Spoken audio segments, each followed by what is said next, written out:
I'm looking at the chat. You guys, if you guys see me, say hi. Last time we had a little bit of an issue at the beginning, didn't we? We can work it out. Hey, everybody. Hey. Yeah, you guys can see that little, poll up there, right? Hello, hello, hello.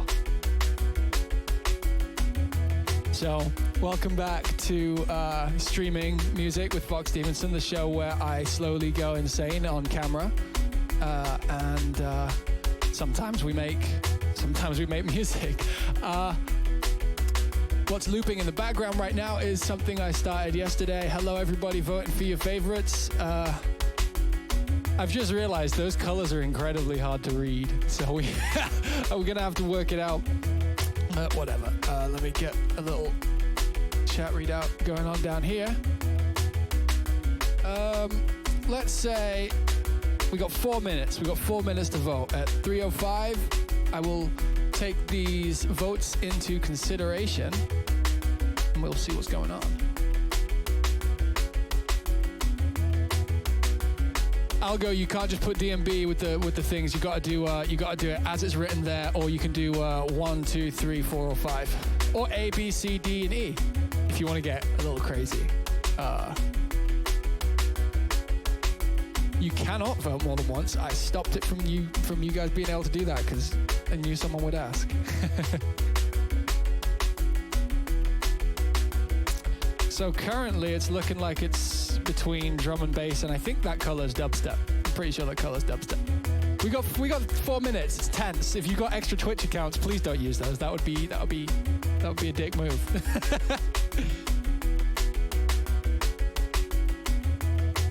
I increased the character limit for the things too. I'm pretty sure the 17 is dubstep and 31 is drum and bass. Looks like we got a landslide going on here, guys. Damn. This is what I was working on yesterday, by the way. Yeah. By the way, whichever one we do today is going to be taken off the poll for next time. So, yeah, Monday was a bit of a warm-up, getting used to how this works, how the setup is. Infamous FML. I can't read that. What's that saying? Shit on my readout, that's tiny. Fuck, I can't read that. I gotta get to my Twitch profile on my computer so I can. That's Twitter. Oh no, I'm gonna miss it. Fuck, thank you for the $3, dude. I really appreciate it. Damn, terrible at this. The Baraka is dissolving. We've got flask full of coffee. Baraka is dissolving. Oh no, no! We're good.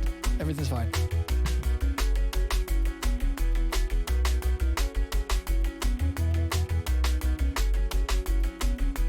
Can I make the chat bigger on this? No, I can't. What a nightmare.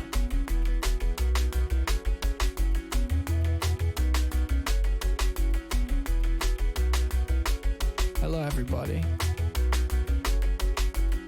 So, yeah, for those who've just joined in the last couple seconds, this is a track I was working on yesterday that I just figured I'd loop because there's some good vibes. Get us going. Yeah, if we're doing DMB again, we're doing DMB again, but I'll approach it differently this time. This, I think last time I was guilty of just kind of try-harding to kind of be impressive as opposed to just kind of, doing the thing. What's this? A demo feedback stream. Okay, so I have considered this. I have thought about doing, getting fan demos in and seeing what is said, seeing what you guys are making. Sorry, kind of lost my brain for a moment there. But yeah, I'm a little scared of doing that because if somebody sends in something and I think it's shit, anybody who knows me knows that I'm not someone to not call it when I hear something I don't enjoy. And I really wouldn't want to do that to someone. I wouldn't want to discourage anybody. I mean, I'd try and find the best in anything, but yeah, dude, I wouldn't want to tear apart someone's hard work on stream, and I have a tendency to do that to people, and it's not conducive to being a good dude, and I want to be a good dude. When new music, today, right now.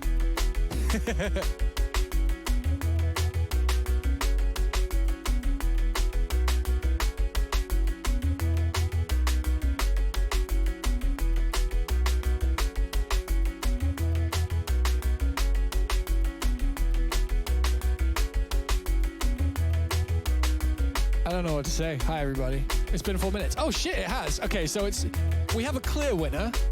We have a clear winner, and it's drum and bass today, which is no problem. Let me take this poll off stream.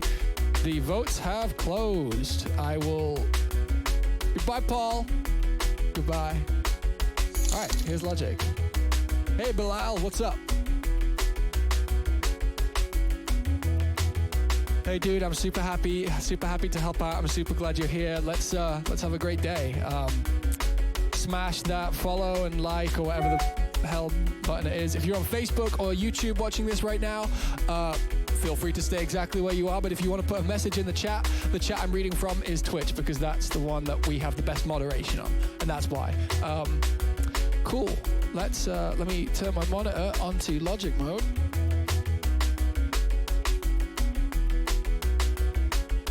And we'll kill this loop.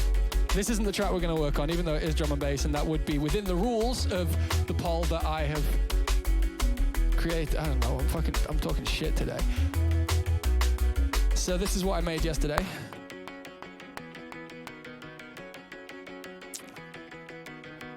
Just because we like to share. We like to share. Oh, everything's muted. That was great. Amazing.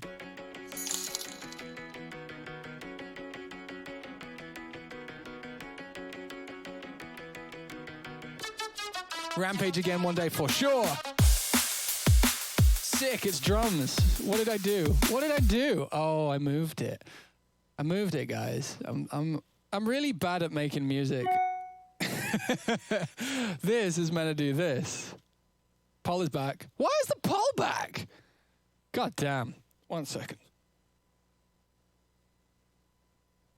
I need another monitor, because what I have is like my Logic one, my chat one, and I need like a stream setup one that I can fuck with. You know what? Go away, Paul. I don't like you.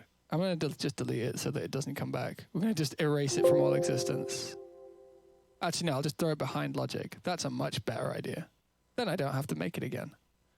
Lovely, lovely. All right, back to that track, which I've been trying to play a few times now. Okay. I might record some guitar, like some acoustic guitar, maybe some percussion today. I'm kind of in that sort of mood. We'll see. So yeah, this is what we made.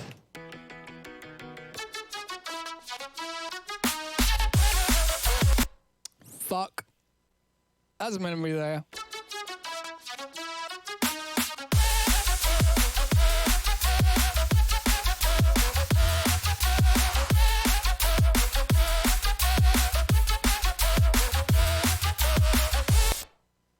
All right, but that's not what we're doing today. That's what we did yesterday, when nobody was watching and there were no cameras. Okay, so D&B today.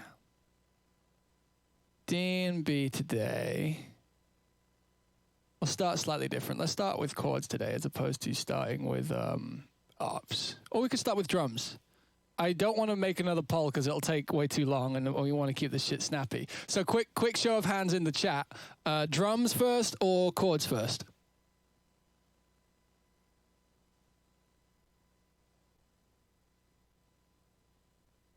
Okay, I'm seeing a lot of chords. Okay, voting closed. That was easy.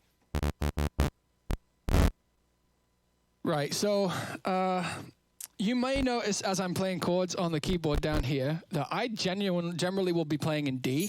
I do transpose my keyboard a lot. I just find that that's the way my hands like it. Hey, great job, Rick Mageddon. Like, hell yeah, welcome to the club. Let's make fucking music. Picking a key out of a hat, I'm just going to go with G. I'm transposing, which means I'm transposing my keyboard up by 5 from D, because I like playing in D. It's just where I'm best.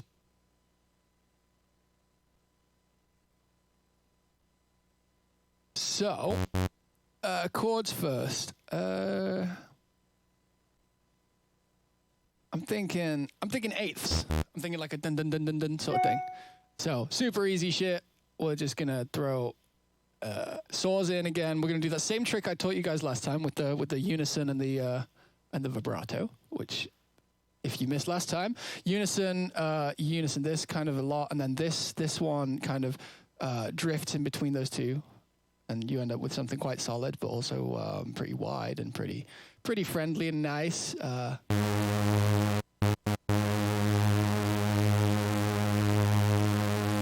Maybe turn this one down a little bit. Yeah.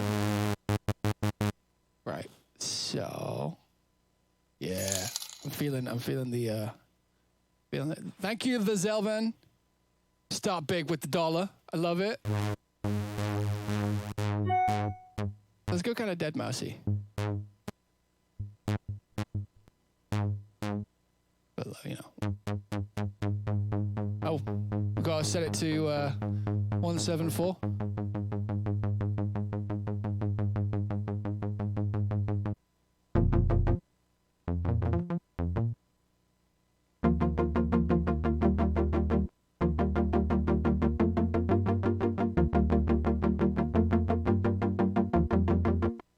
I like that. Let's just roll with that for now. That's enough. We got something already.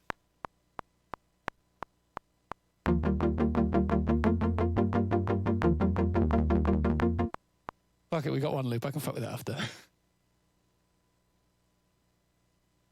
How does he do that? Honestly, like, there are just shapes that I personally like gravitate towards. One thing I always do is, say we're in D minor, or say we're in a minor key, I'll put the relative major, which is usually 3 semitones up. I'll put a power chord of that up there. So like, yeah, say we're in D minor. Let me turn that back onto off.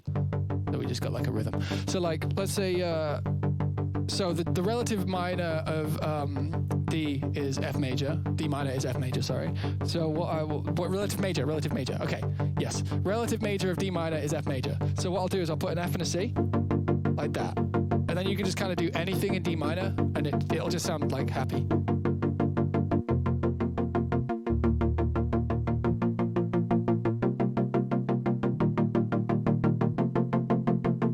Do it if you like, you know?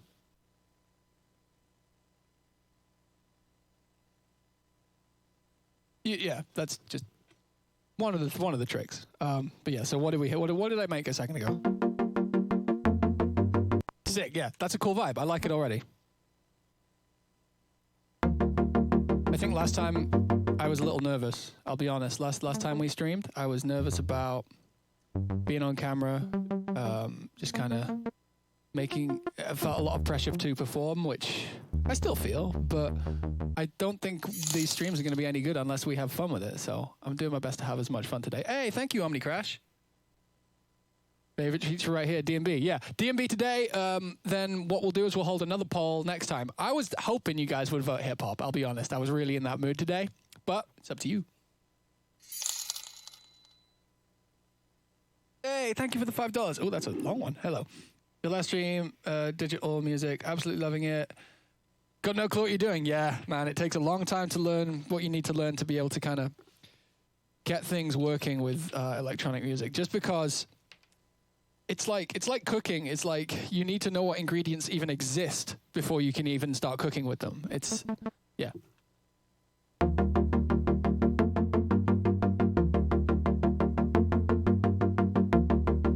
All right, I already hear a melody. Let's do, you know, let's make it from scratch. Killjoy sequel when? Fuck. What, you mean the music video or just like the album? Album would take a while. This is something I like doing quite a lot, is if you get I haven't done this in ages. This used to be my favorite little technique for making leads sound cool. So, get distorting it, get rid of this. You give the waveform or whatever it is a little. Oh wait, no, that's that one.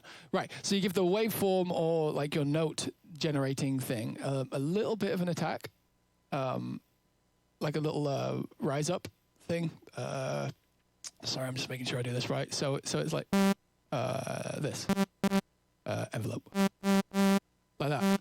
So it doesn't start right away, right? And then you have noise, which is pitched. I want to try to find one that's a bit more, a little bit more. Exactly like that.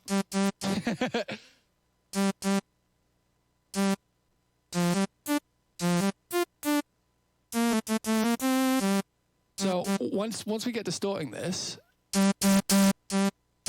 sounds a little bit like it's being blown, like a pamphlet, like a toot sort of thing.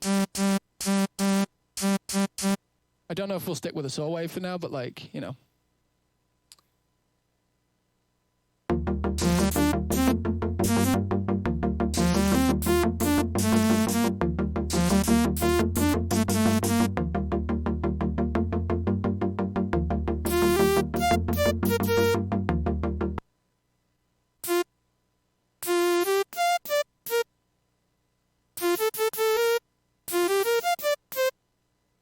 Something like that. It's not quite right, but yeah.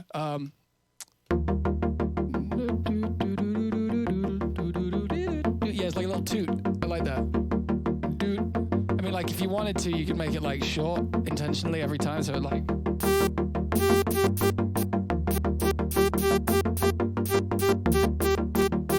I don't like the waveform though. We're gonna send something else there. Quite like the sign. Nice and a little delayed. My thing. Oh, email. I don't think this is going to be a lead line. Originally, I thought this was what the lead line was going to be, but I'm not as into it anymore. So I'm just going to slow the project file down so I can record it a bit easier, and then we'll start adding effects to it once we've got a line.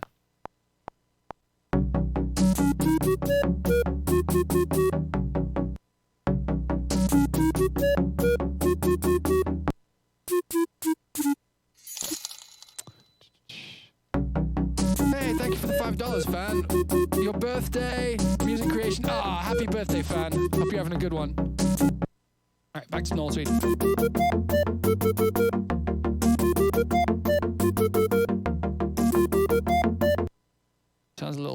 Sounds a little rushed, even though it's quantized, which is very strange. I kind of want to do that. Oh wait, that is rushed. That one didn't get quantized. What the fuck?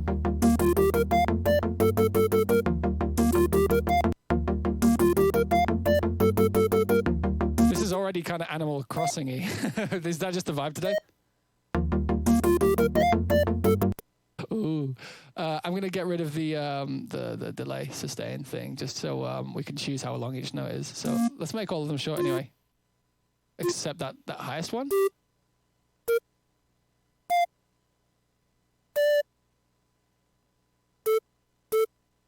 Let's make the on-beat one longer. That one like that. Note length is such an important thing. You can accent like.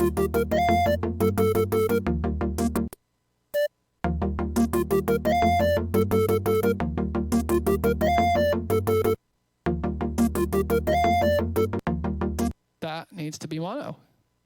Let's add a little glide. That would be.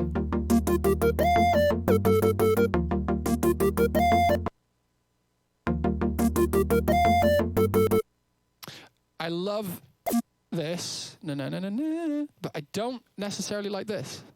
Maybe this could be the lead line because the first bit's like. There's enough in there. Fuck it. Let's start adding more stuff anyway. Let's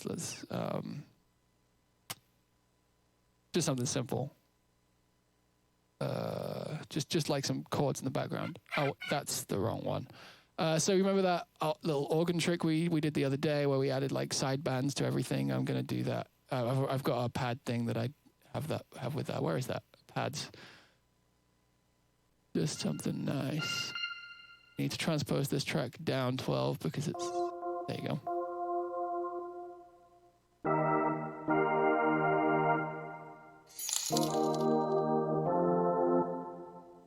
Hey, thank you for the $5. Thank you for doing this nice raving you in Vienna. Vienna was sick. I loved Vienna.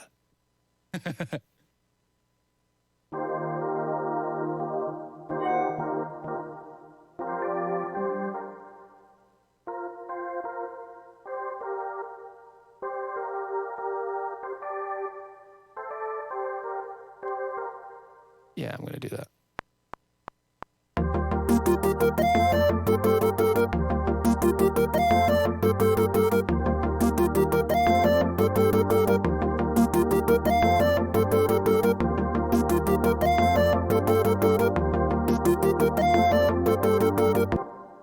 Where's my sub button? Okay, so I am technically now an affiliate, but today I was trying to fill out the things that need to be done for me to be able to get subs. And because I am registered as a legal and like a legal company that pays tax and stuff, and Twitch is an American company, there's a whole load of things that a whole load of things I need to answer, and I don't know the exact information. Like there's some weird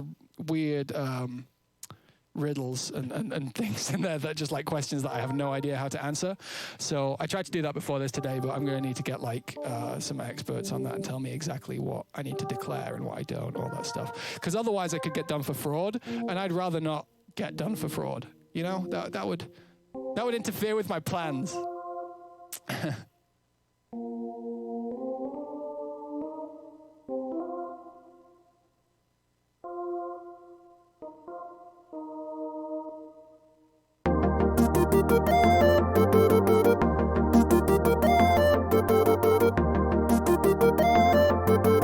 That doesn't want to be loud. It's going to be like. Actually, I'm not that into it. Let's get rid of that.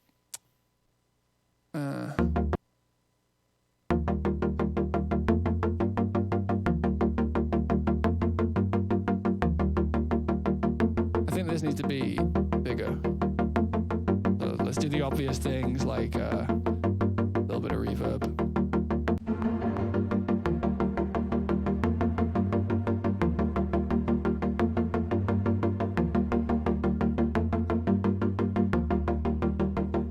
Some ping pong delay.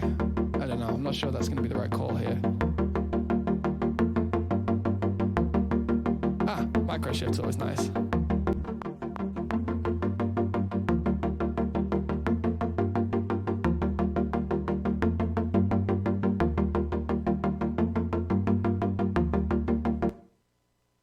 What's often kind of nice is if you can sort of like mirror the chords with something, but like high up.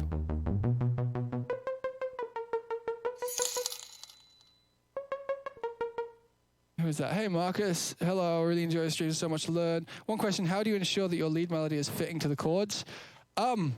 That's kind of a hard question. I mean, just make sure you're staying in key at first. Not 100% of the time. Sometimes you can like do some weird shit and it works really well, like playing notes that are really weird for the key. But yeah, I mean, just knowing what key you're in is always good. But it takes a long time to get that kind of awareness for where you want to be. A really easy trick, if you wanted to make a track like this, but in A, you could just play all white notes. That would be fine. Like you can get a lot out of just all the white notes, for sure.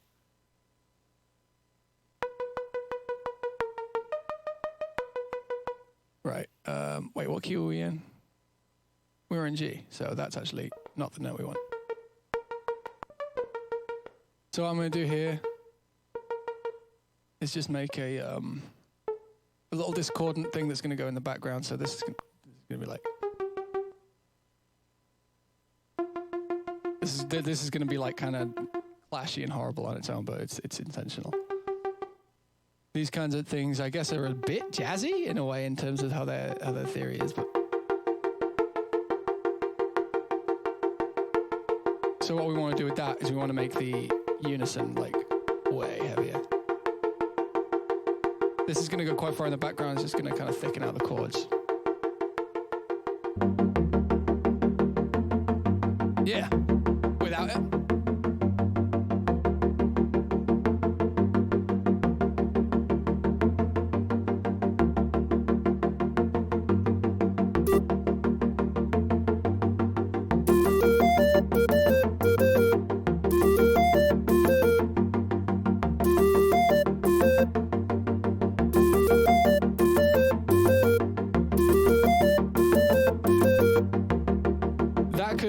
That could totally work. I think if we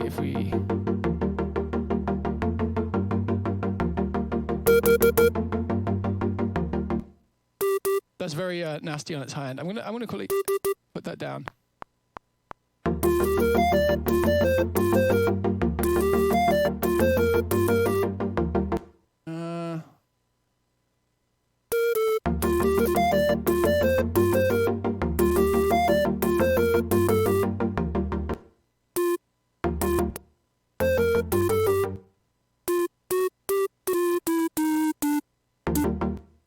It's all right. I'm not sure about it yet. I'm not sure about it. The sound itself is definitely cute. That much is true.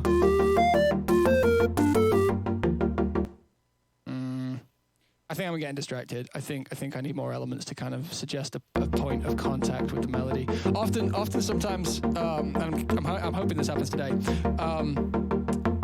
What you can do is if you start adding loads of things up, you start getting resonances and things combine, and you actually get melodies jumping out of you from those sounds. It doesn't always happen, but when it does, it's like, oh, I can hear the melody. I just need to bring it out. Right, so let's not listen to this loop for 6 hours. That would be a really bad idea. So let's gonna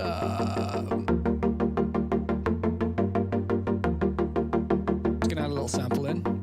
Something to give us a bit of rhythm. Something a bit more. Put us in the kind of dancey territory, because right now we're quite where are you?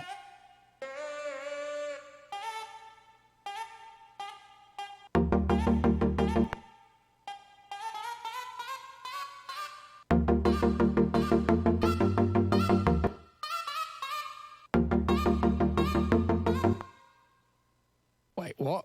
I want a G.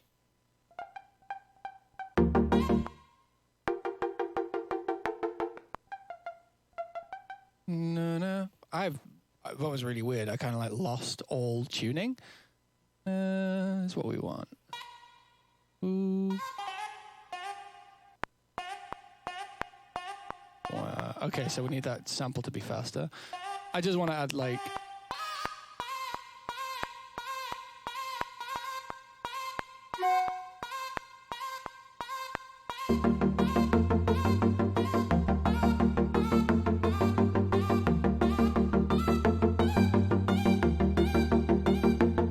Shorter.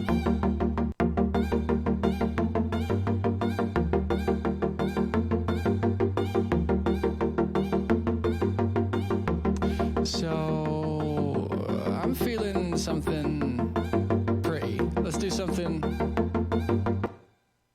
So let's do something cool. Let's make a pad out of a vocal sound. Let's get up splice. Vocal. Is this one? The fact that it goes down at the end isn't useful. Hey. That's kind of cool. That'll work for what we want to do. Let's get up face plant. I know that it might seem like I may have staged that, but I don't actually remember downloading that sample, and I'm quite excited. This sounds like it's the sort of thing that would work really well. So we put a hey into face plant. So we don't want any of the breath. We just want the. You could fucking make Porter shout at that. You could just, yeah. So what we're going to do is set a loop.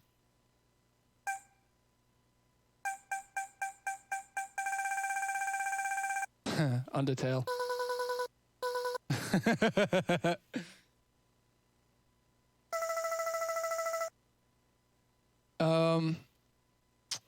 Right, I think we probably want to do ping ponging.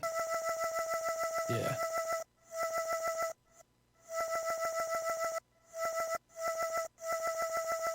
More crossfade.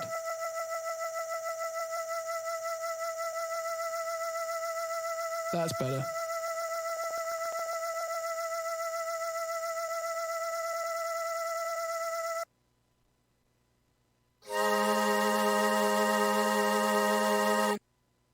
Hell yeah.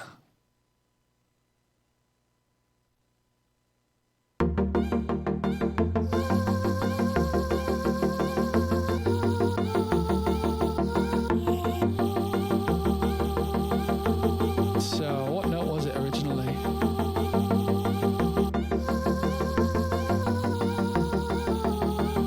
There we go. I think we want to start it a little.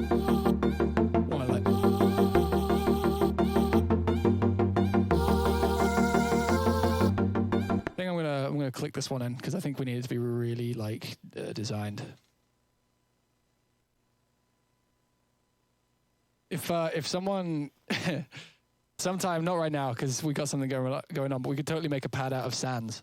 Like the noise. You could totally do that. You could totally make a pad out of that. We should do that sometime.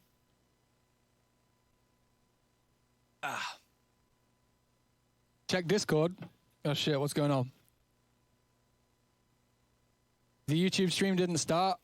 Fuck it. Like, I'd have to take everything offline to fix that. I don't want to, like, let's leave that. I'll just, yeah.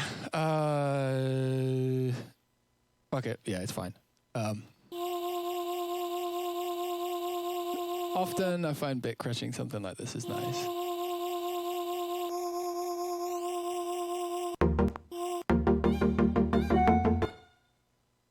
Right. So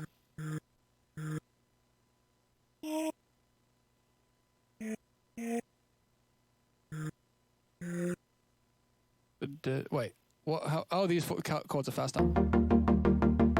All right.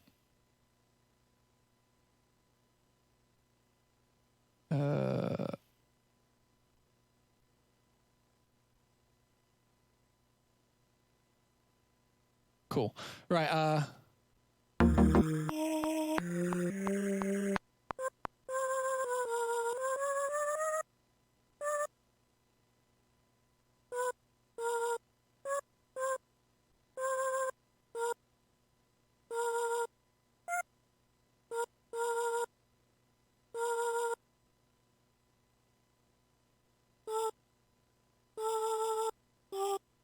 So often, yeah, I do spend a lot of time clicking this sort of shit in. Hello, Callisto Live. Hey, thank you for the $10. I inspired you to start producing years ago. Seeing magic being created is amazing. Stay healthy. Same to you guys. Everyone, stay healthy. Hell yeah. Hey, that sounds nice. Let's leave that one hanging. Lovely.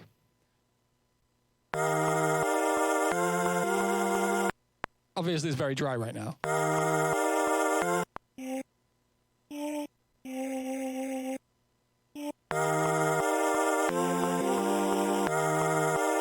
All tracks are vocal tracks if they get finished. I don't release tracks that don't have a vocal in them anymore. So I'm hearing this.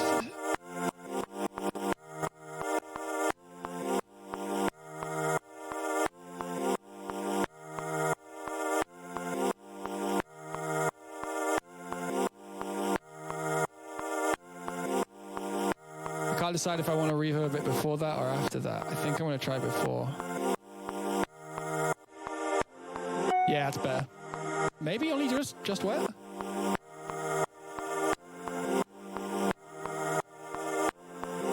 Why no instrumentals? Because I am not just a producer, and I don't plan on being just a producer ever again. It doesn't fulfill me. It doesn't fulfill me at all. I want to write songs. I don't want to make instrumentals. Maybe like an instrumental skit on an album or something, but like, yeah, no. If you want instrumentals, plenty of other people are making them. I don't consider myself a singer or producer first. Both those things, producing informs songwriting, and songwriting informs producing. And I think that if you try and choose one first, you end up with a track that's unbalanced.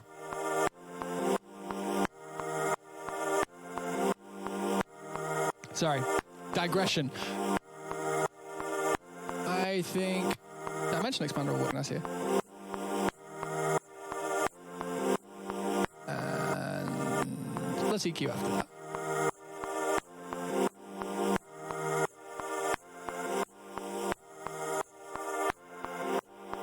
Nice. You know what'll be really cool here, actually, is some resonators. I like the kilohertz ones. Resonator. So we put that on like a sharp. Wait, look.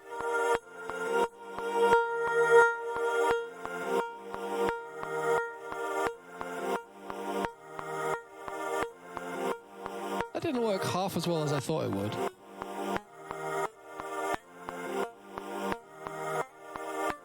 F maybe?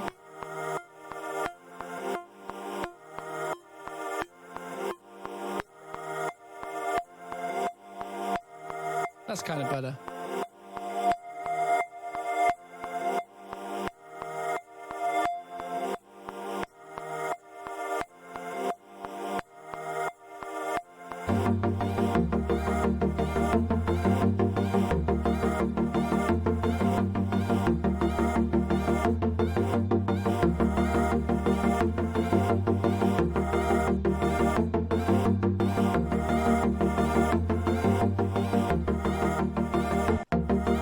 So that looping around in exactly the same way each time is kind of distracting, and it's also like that na na na na thing that's going on. That is it takes up too much, I guess, melodic front ground. Maybe this is just too loud. Nah.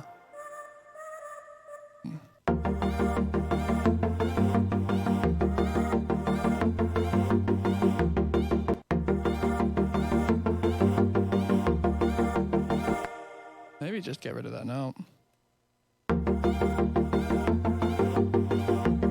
Yeah, maybe this is better.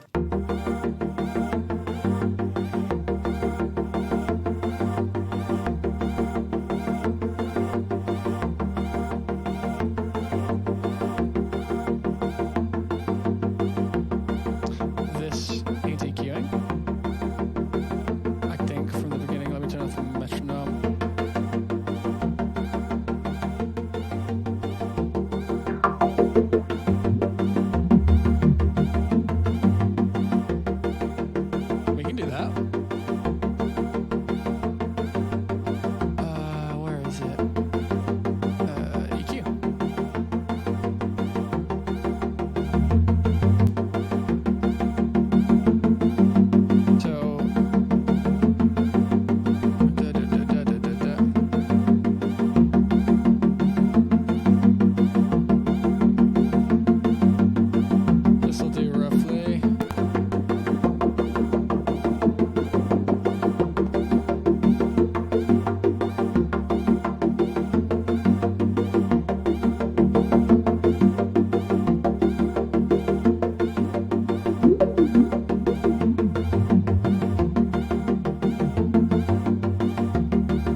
Let's start adding like let's set the stage. Let's think of how the track starts. Or do we think of how the track drops? 2 seconds, I'm having a little thinky think. I might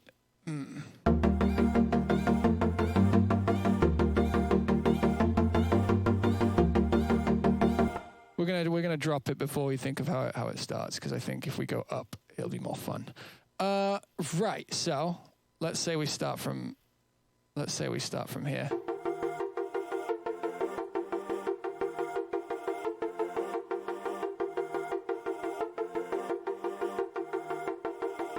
All right, so then at this point, let's get that same build up we were using the other day, just because it's nice to have a pre-made build up to throw in. We can like find something that works better, or like make something that works better later on. But for now, it's nice to have a free 16-bar build-up. Hey, Marcus, thank you.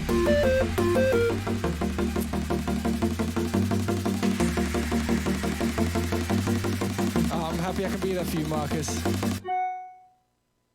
Let's do the obvious thing and have this entire build-up have the filter opening up, because why wouldn't you? So, if you're unfamiliar with this trick, you're gonna hear it everywhere after you hear it here, because it's just a very, very easy, simple trick to get things going real good.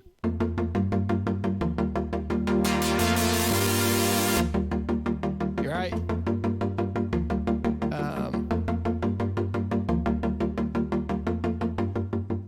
You know what? We gotta start lower. We gotta get the drama. Get the drama. So this one's gonna be like.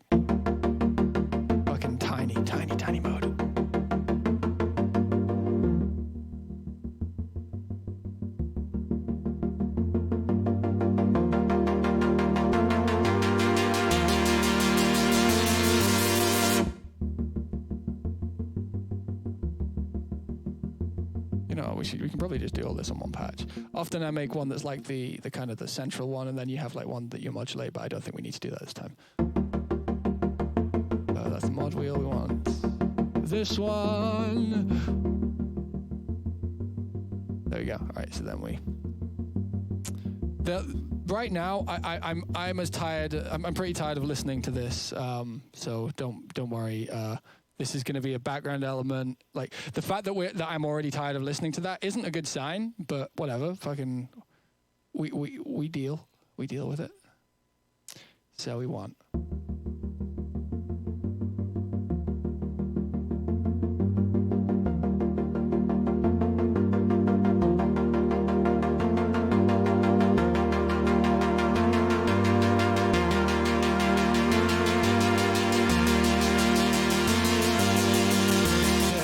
Entered the chat for sure. Well, there we go, you know. Let's leave that off for now.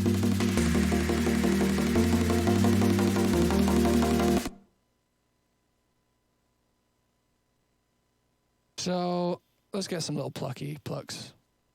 What we got? Echoey pluck wop. That tends to work in this situation. Oh no, I actually don't like that one anymore. It used to be my go-to. Let's get the lava lead out.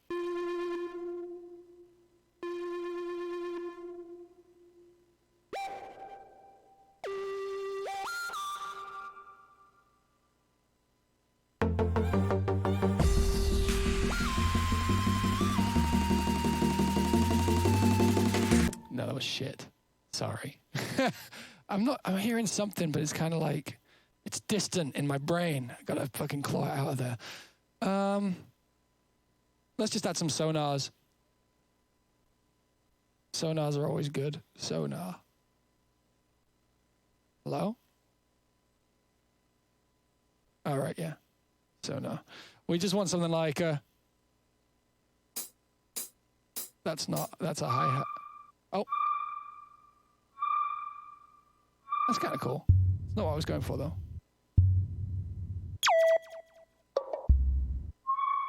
Fuck it, nothing sounded right, I'll make it. Stop. Thank you. Okay, easy sonar, sine wave and noise. What you need is a sine wave and some. I actually used to use these sounds all the time in the background on like my stuff. I haven't done it in a while, but it's a thing.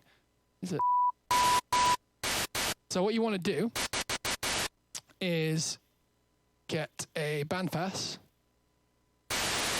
on your noise, really high resonance, and then you just need to tune it to your sound wave. Lovely. Whoa. Let's turn that up. Still a little flat. I think it's 230, isn't it?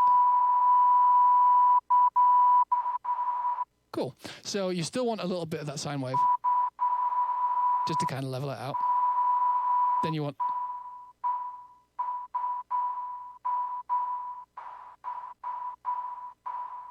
So ideally what you want to do with this is you want to put a very beautiful kind of soft reverb on it.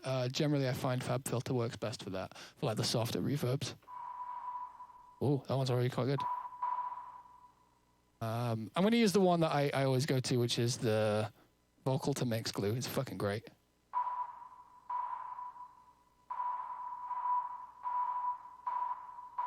Cool, something like that. Then you compress the living motherfuck out of it. Sorry for the swearing. Hey.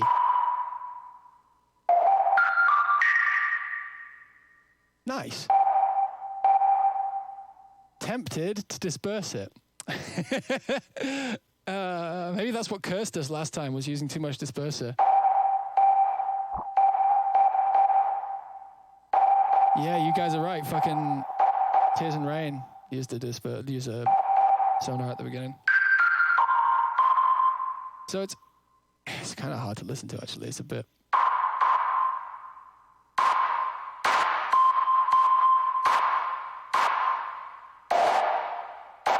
There we do want that. We need more resonance.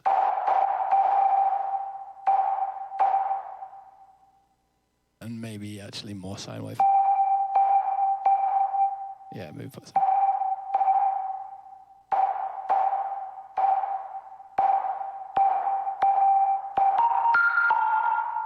Lovely. It sounds like a keyboard now, but I don't really mind.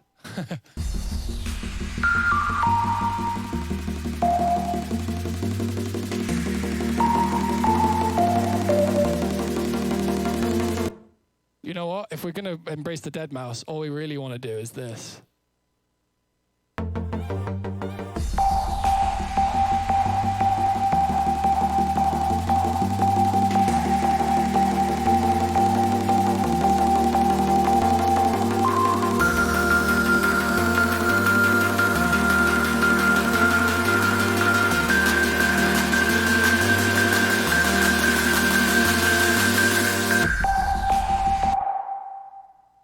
Logic likes to compensate. I'm pretty sure that put that a whole 16th early. Yeah, no, late. Great. Should be fine. It's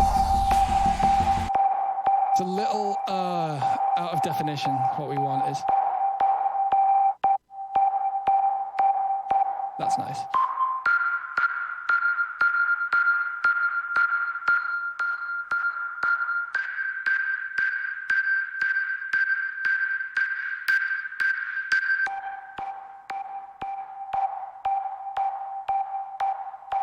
And now we definitely want ping pong delay, without a fucking question.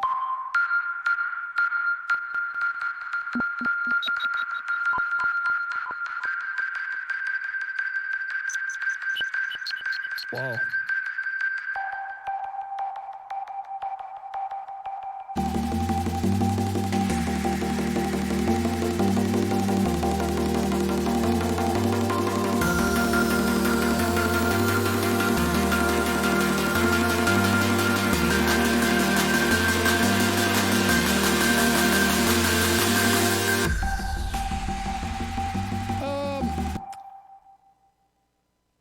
I'm tempted to make the chord progression like half time. Like still keep the eights, but have it be a bit more like...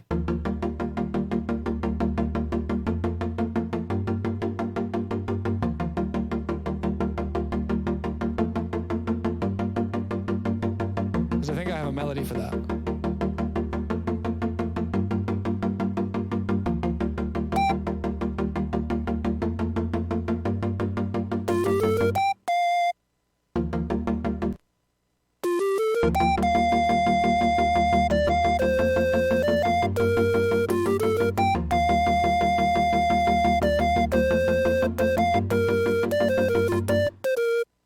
Yeah, we're doing that.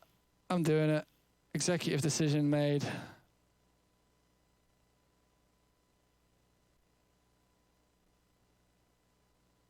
Yeah, I like how it sounds like an ocarina. It sounds like it's a very Nintendo sound. Sorry, I need to stop just going down the mic. Na na na da do. Right, let's get that.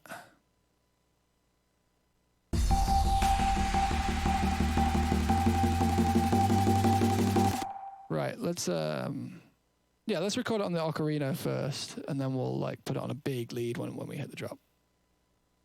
I'm gonna record it slow-mo because it's easier.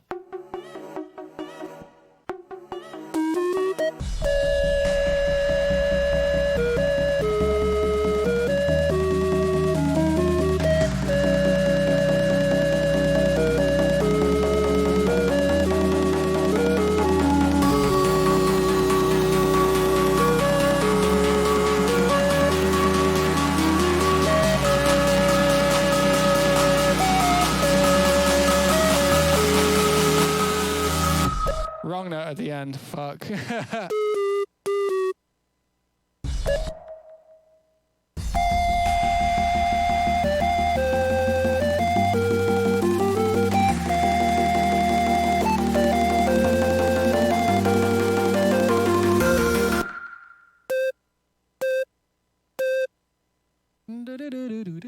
That's what Nana used to do.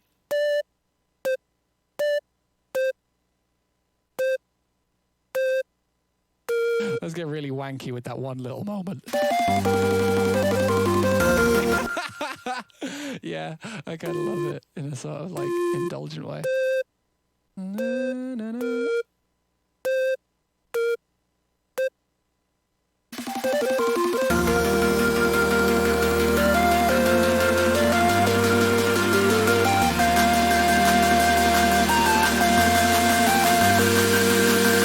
That ends really Porter. Oh, you know what would make this incredibly like Porter-y, which I'm kind of down for, is if we change this chord to, instead of an F, we change it to a D minor. Yeah, I'm all about this.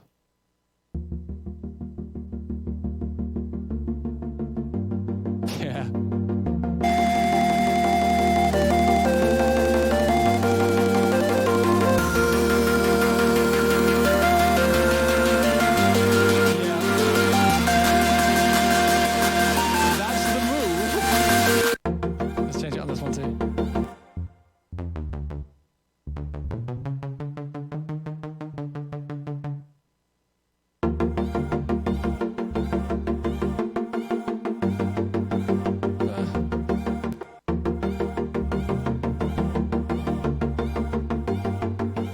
Oh, I'm pressing the wrong button.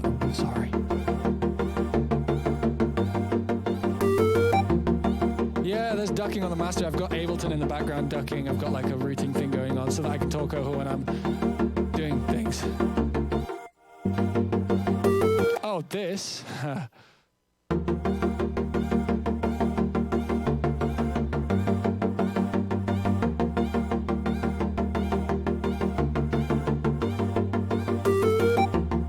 The push. I know it seems like I'm just kind of focusing on things here, but like once you get all these things, I don't think we want to do that. I think we just want to do it on the beat, keep it nice and simple.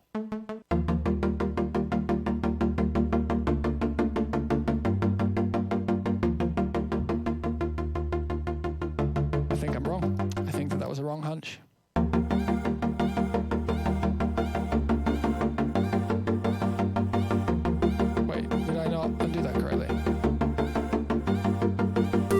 There's something going on between these two. Or is it this? Oh! Moron.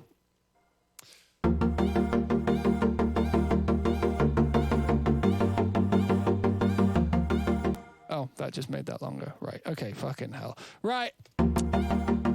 Project done. Go home, everyone. We're over. Coffee.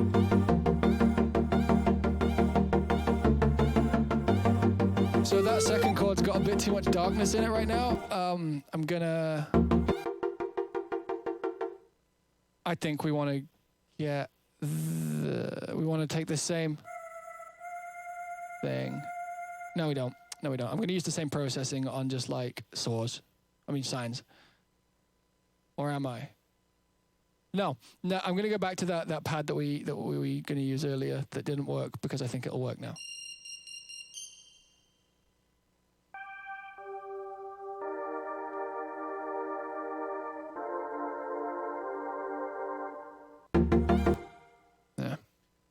I'll click this in because it'll be quicker probably.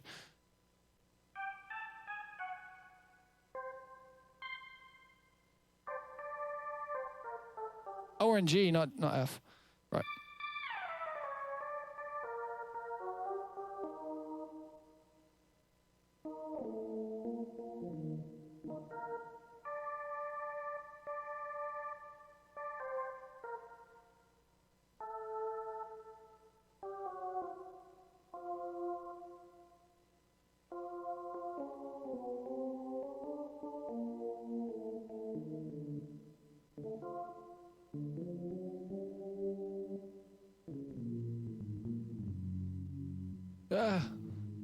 Sounds a bit like Pink Panther then.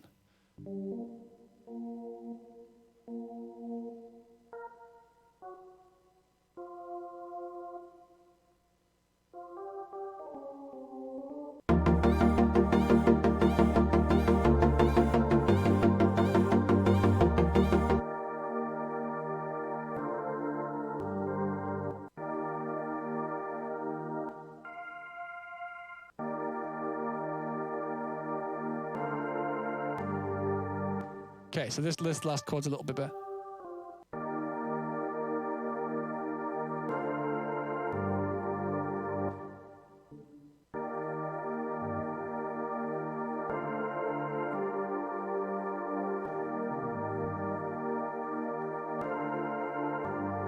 That'll do. Just gonna take the low end out of it.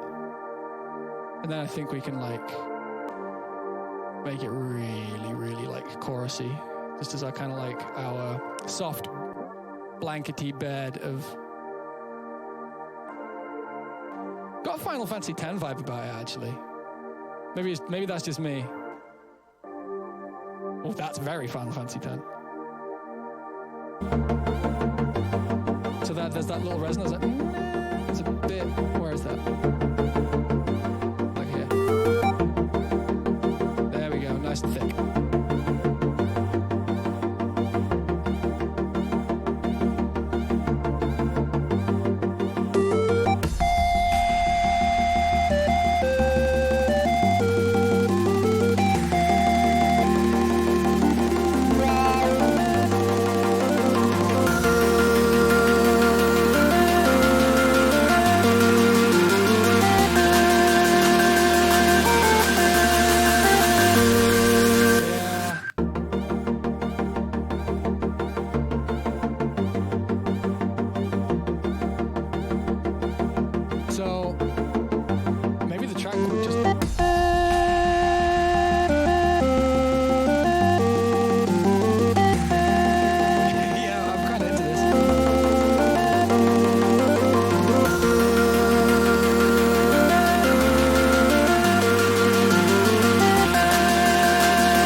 Let's make a drop. I'm gonna quickly do something techie. So for this one is for any of the phase plant users out there that want to do something kind of mental. I did this the other day, so I'm just if it doesn't work, I am just gonna go. Here's one I made earlier. I don't want to take ages on this, so that if this is taking a while, then I am just gonna skip all these steps. Okay. So what I want to do is make a really cool. Let's go on that. The G.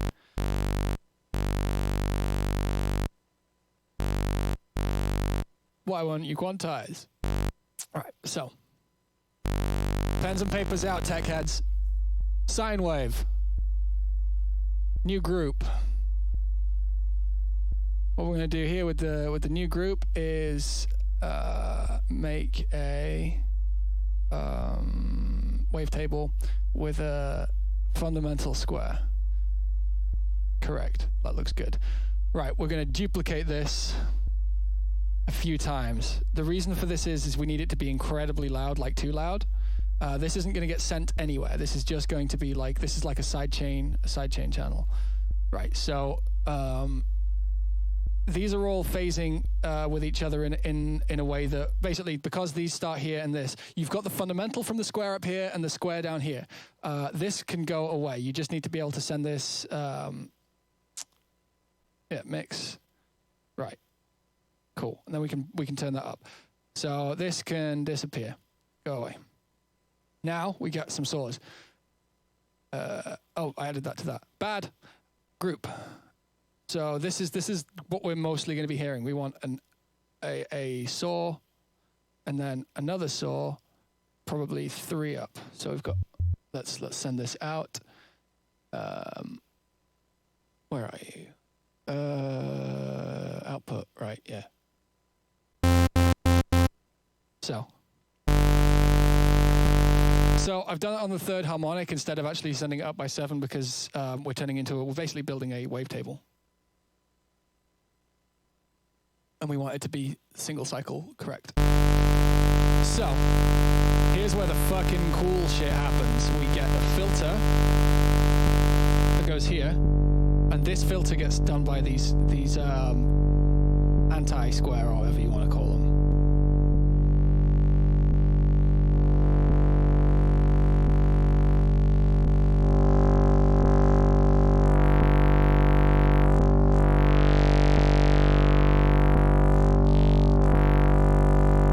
We want less of this.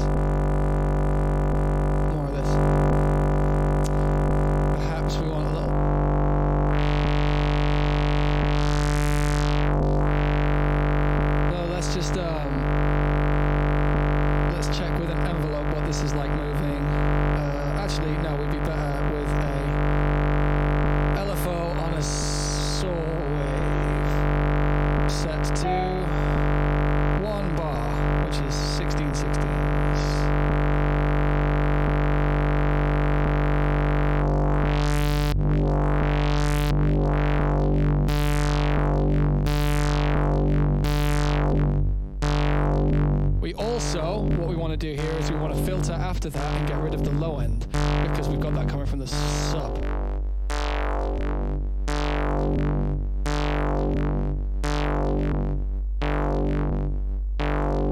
There's a weird hit there, not too sure why. Oh, mic's too quiet. My mic's too quiet. I can fix that very, very quickly. So the important thing about what I'm doing here and why I'm doing it is it's moving all of the high end to in between the sine waves.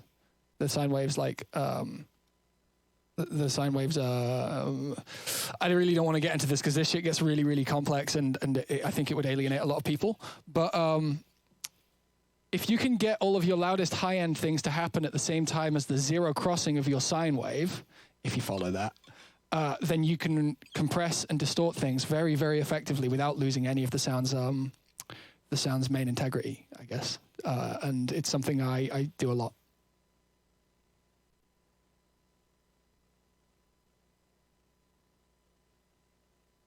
Fuck, Steven's on TV.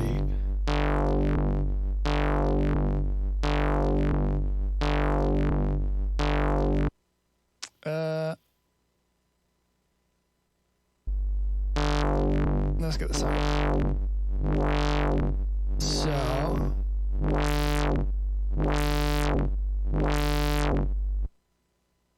well, we want less of that. Oh my god. Oh, we want this to be unipolar. That's the problem. Ooh. Lovely.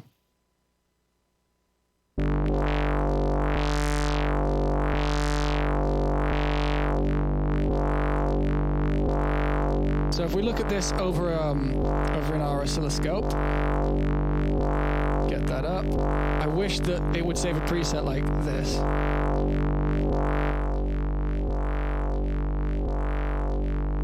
It's not quite doing what I want it to do, and if it doesn't quite soon, I'm going to just leave it alone and do something else.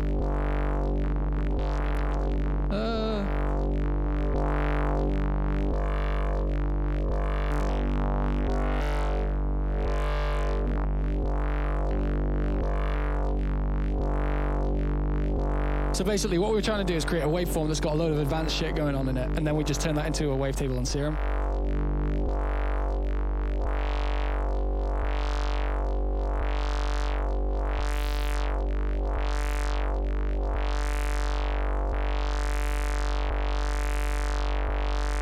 Goes too high. So I'm just going to print that because it's not done exactly what I want it to do, but I'm sure there's some fun stuff we can do with it in Strewam anyway. So I'm just going to export that. Actually, no, I can just bounce in place. So that now exists as an audio file that we can then throw into Strewam. Let's not, yeah. That was not exactly what I was going for, but that's the sort of thing that you need to spend quite a long time tweaking because it's like really specific filter modulation and audio rate modulation, which is a amazing tool that we haven't saved the project. Stream Porta DNB, right? Yeah. Thing. Got to put thing at the end, right? Strewam.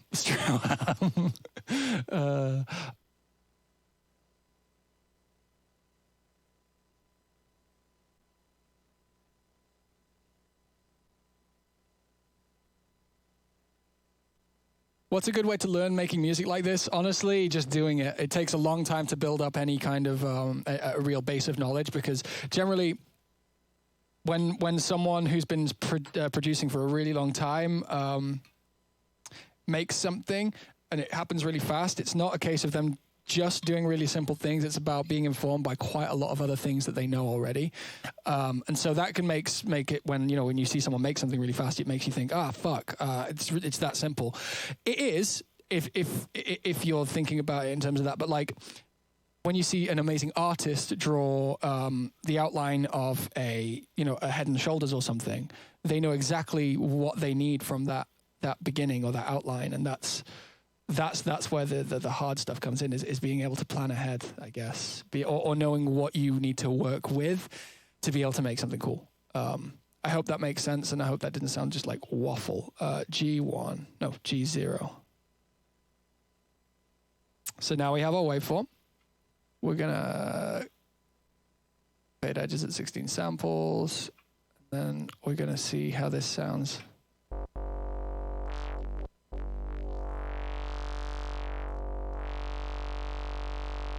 So this is gonna be our bass sound, if anyone was wondering.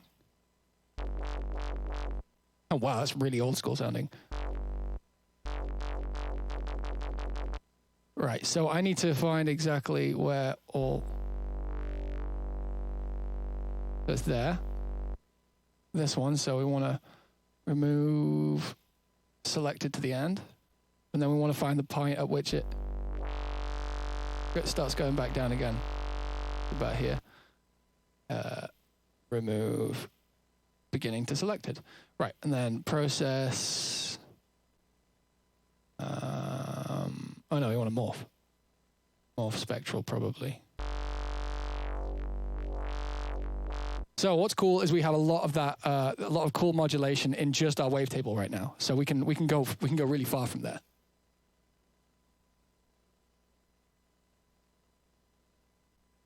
Right, so process, normalize each gain separately, because then the low end ones are going to be really, really loud, which is a-okay by me. So our bass line is going to be pretty easy and obvious because we just want to copy what's been going on, pretty much. And we'll end up doing some cool stuff later, but yeah, we start on a D sharp.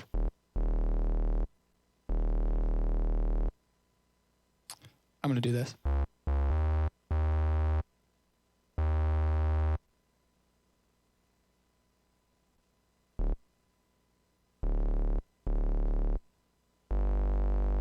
Right. There's our bass line.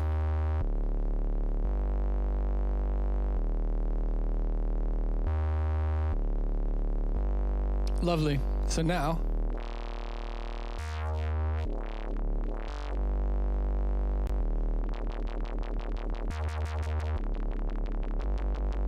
so we need, okay, so this is because it's quite rich on its zipper noise. We want it to like,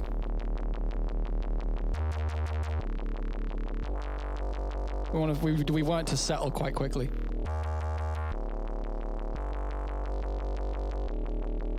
It's not Barocca, it's coffee. I already have my Barocca.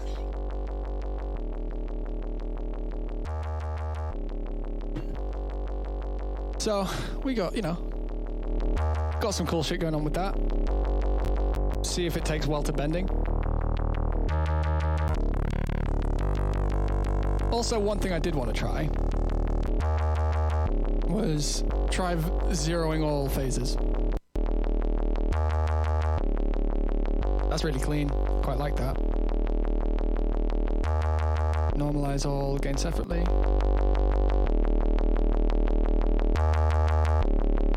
So, a little tip for everybody. A lot of people like to do this, which is it's quite a common thing in drum and bass production, especially. You get an eighth thing and you put that on your coarse pitch like this.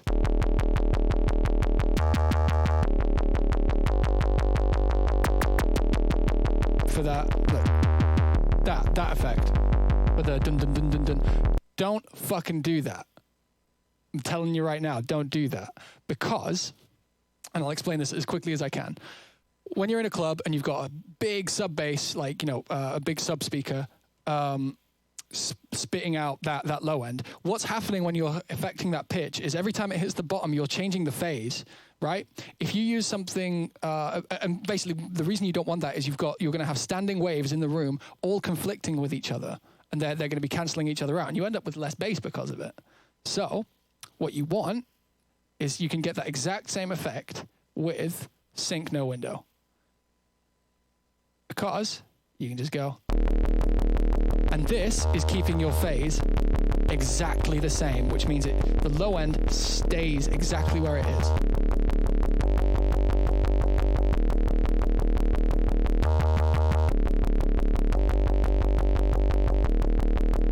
Bass stonks through the roof, right?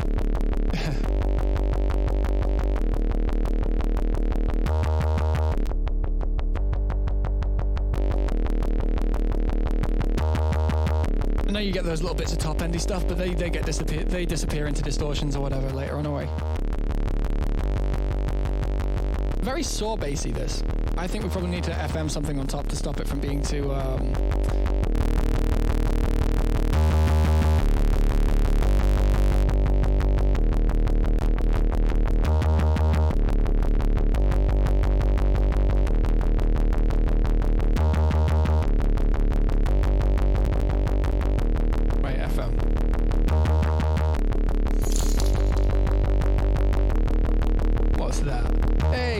Slades. Is that how I say it? Am I playing in the UK at any point? No one's playing anywhere right now. I'm hoping soon, but I can't say for sure.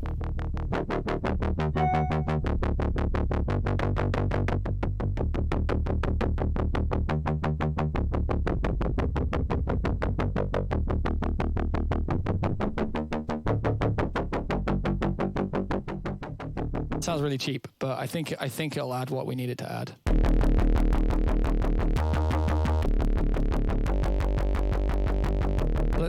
Let's just start saturating this thing, give it some multi-band and stuff, see if we can like get an idea of how it's gonna sound. Because it is a little cleaner than I want it to be. If not, I'll just use the same other waveform from before and show you guys how I'd fuck with that instead. Multi-band. So, or you could just like multi-band disperse it, which would probably do some really cool shit to this sound. I'm gonna just multi-band every single area of it individually. Oh, affecting the wrong one. So we're just looking to, basically what I'm looking for here is just to make each frequency band sound like it's completely crushed. So like, I still want attack and release so that we end up with some dynamics.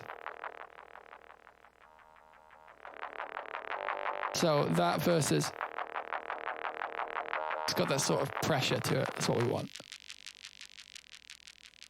And there's like technical terms for all these things, but why bother when you can just say pressure, right? I don't like that top end, but may as well fuck with it either way. So.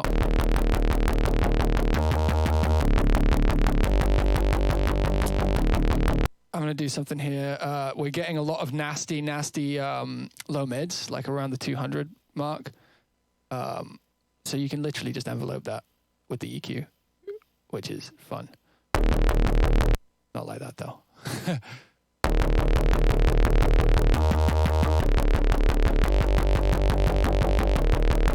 Why does something sound like it's panned?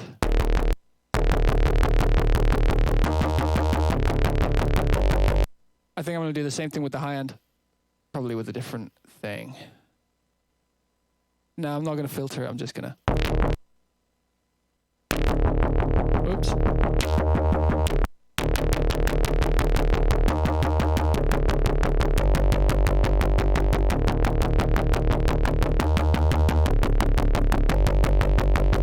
Sounds a bit weird. I'm pretty sure this is going to take well to distortion in a second, though. Pretty sure. Let's find that frequency that we don't like. It's like there.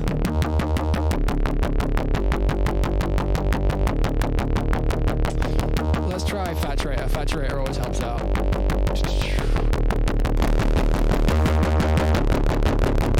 Wow, that end. Right, okay. Let's approach this slightly differently. Let's do this. So I'm going to envelope it itself so it actually isn't just ringing out the whole time. That's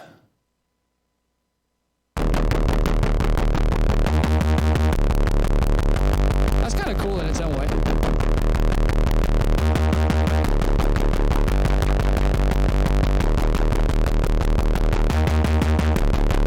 It's kind of shit, isn't it?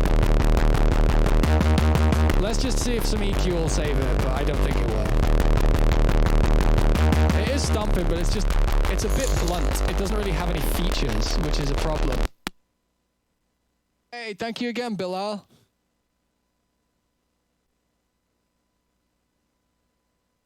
I'll buy some chocolate. I'm down for that. Okay. Last ditch attempt at saving this sound that was ill-conceived from the very beginning. I'm going to get I'm gonna get a fucking, what's it called? Wow, blank. I'm gonna get a multipass. This is a fucking crazy plugin. So we're gonna have lows, low mids, mids, and highs, and we're gonna separate them. And we're gonna transcale them.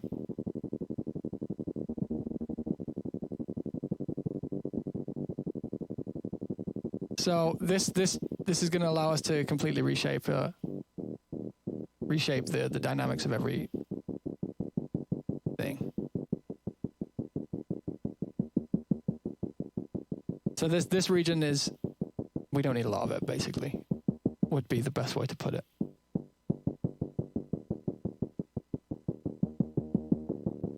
We only need about that much. This is where all of our tone is, so we want to make sure this is interesting at least. That's much more interesting. Much better.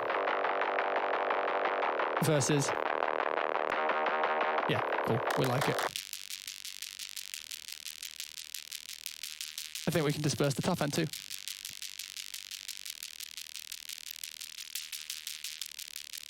And let's see how the low end sounds. I like it. That's kind of cool. Let's check all that together. Much better versus.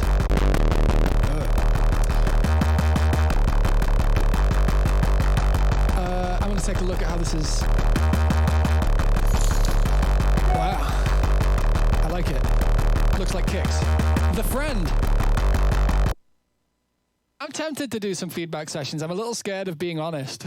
To be honest, I'm scared of being honest. So we're gonna recompress all these areas, but like wider areas.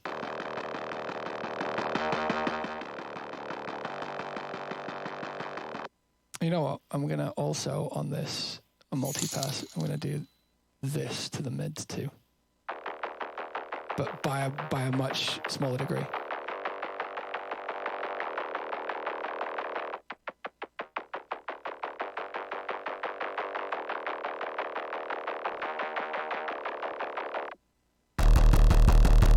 Maybe I'm not.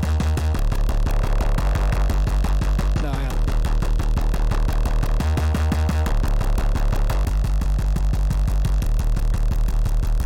So it's possible that kind of that clicking in the mids is going to have to go later too, but for now I'm okay with it.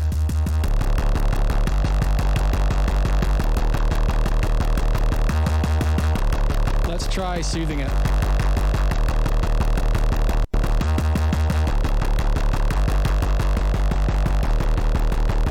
Instantly sounds like it's more in control, which is nice.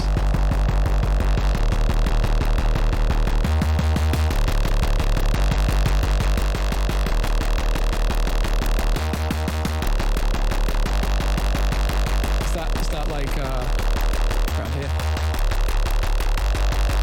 Nice. And then I think we can redistort.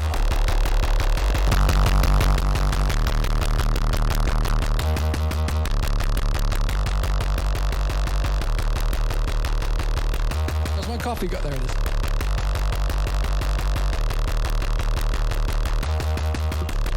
Right, I drank too much coffee. I gotta go to the bathroom real quick. I'll leave this looping at the beginning. I'll be back momentarily.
hear the melody like starting. Sorry, big cock block. All right, let's do this.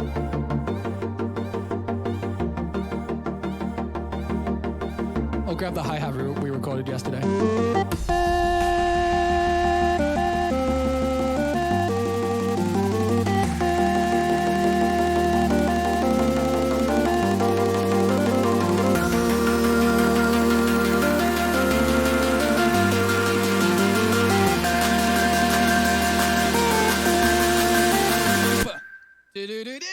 Yep, that's the plan. That's the plan. We need to have a fucking kick here. Actually, we can probably do that.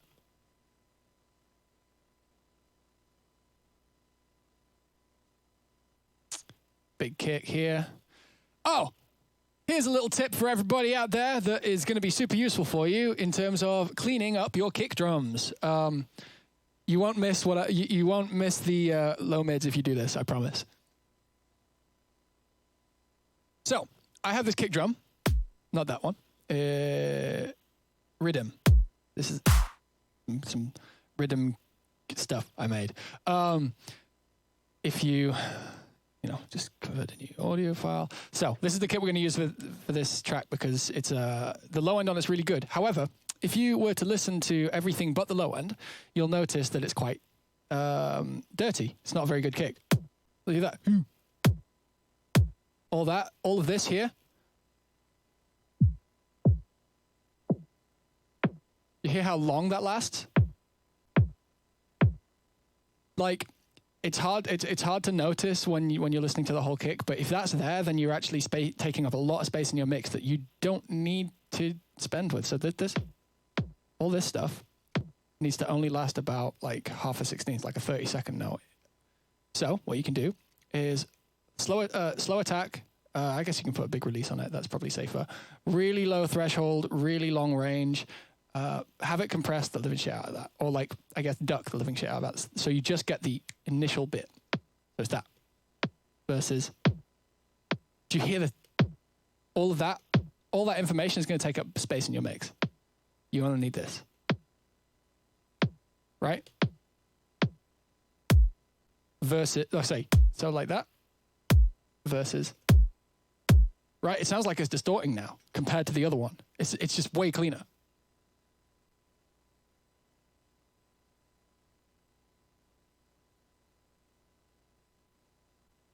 Is there a reason I don't use the drive knob in the filter section? Yeah, I kind of don't really understand exactly what it's doing. It always just seems to just make it louder. And in terms of distortion later on, it's like, I'll just put that on. But if I'm misunderstanding it hugely, which is probably the case, then fair. There you go. You want that. So the only fallout from this, so let's bounce that to audio. The only fallout from this is you end up with this kind of like cut out of there, because this part is where it sweeps down. You don't want any low mids here, and we've taken it out from there. All you have to do is, and this is what I would do in Logic. I don't know if you can do this in other DAWs in exactly the same way, but you just basically normalize each single cycle, which will only take like a minute of our time. Normalize. There we go. Okay, so we still want it to tail off, of course, but what we're going to do is we're going to start grabbing each individual single cycle and normalizing it. If we want different dynamics in our hits later on, then that's something we can add ourselves. Logic's normalize sometimes it goes really weird and thinks it's already normalized when it isn't. Oh, we're clipping. Yeah. One. Yeah. And then we'll grab all. Oh, these all look like they're roughly the same level, so we can just. Look at that. Normalizing twice in a row. That makes no sense. We don't want it. We want maybe two. So a little bit of trial and error here, admittedly, just to get everything sounding correct. But once you've done this, you end up with a kick that's just like, yes, this is the kick I wanted. So ideally, you want everything punching pretty high, close to zero. This is the long work. This is the prep work that if I could have done this beforehand and just shown you a kick sample, but I feel like this is useful information for producers out there wanting to make your kicks sound better. This will do. This is fine. What you end up with is this. Let me just show you to contrast and compare. So, the kick we had before versus... Hopefully you can hear that difference. What this means is you've got more low end in your kick in a way, and it's not being distracted by the... it's not getting distracted by... The low end isn't being eaten up by low mid happening at the same time. That's the overall aim. Let's... yeah.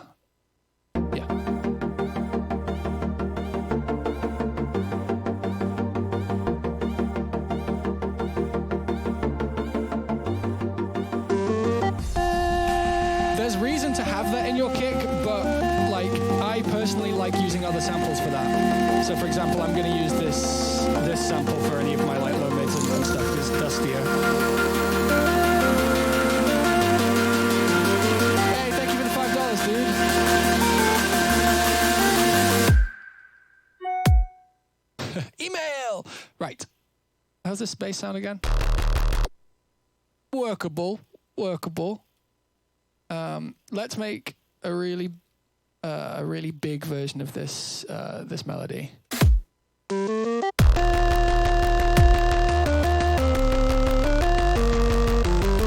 Well, there's definitely a track there, isn't there? Somewhere in between the interplay between those two things, there is a track waiting to exist. That's the job. That's why we're here. That's what we're doing today.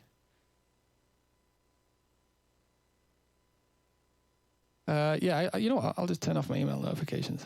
Give me a little moment. Notifications for... You know what? Computers are hard. No, I've found it now. Where are you? Play sound. No. Is it in sounds? I don't want to take too long with this. Sound effects. Fuck it. I'll just leave it. We get email sounds today.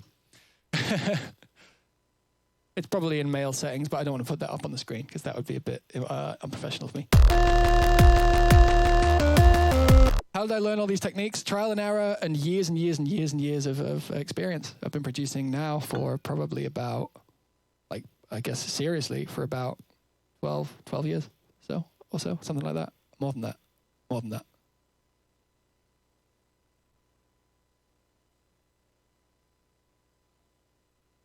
Why do I not start on track 1 and instead go down to 3 or 4 with the audio? It's because, actually, I haven't done that on this one. I like having audio 1 to be saved for being a, is this audio 1? Yeah. To be saved for being a sidechain channel because it's the first thing that shows up on the sidechains, like just on the top of the list, and it's the thing I'm always going to choose to sidechain from. So it's just a little bit of a quality of life thing. That it doesn't make any actual sound difference. It's just like, you know, makes it easier to do. Big kicks we've got. Okay, so this other sample I've added in is like a top kick. Like that. That kind of thing. Oh, hello, jingly jingle sound. What are you telling me? Hey, thank you, Drewy, or Dr. 3Y. Thank you very much. I appreciate you hanging out and helping support me through these very strange times. So, we're kind of going along at a kind of slow pace here. We're an hour and a half in and we haven't really done much. So let's pick it up. Let's get a drop going. I think I'm gonna just leave the kicks in place. We're gonna do the snare once we've got the lead and maybe some pads in place, because the snare is really important. Having the snare be something that works with the other top elements is much more important than the kick being like that. Kicks generally just kind of work or don't. Snares tell you the story of the track with the melodic elements. Snares are so important. You can't overstate how important it is that your snare makes sense with the elements. You can completely change what a track sounds like with just the snare alone. I challenge you, change out your snares and you'll be like, whoa, this is a different track. Okay, so we got our sidechain set up. So we need to get the I'm going to change the lengths on some of these because it matters now. So this doesn't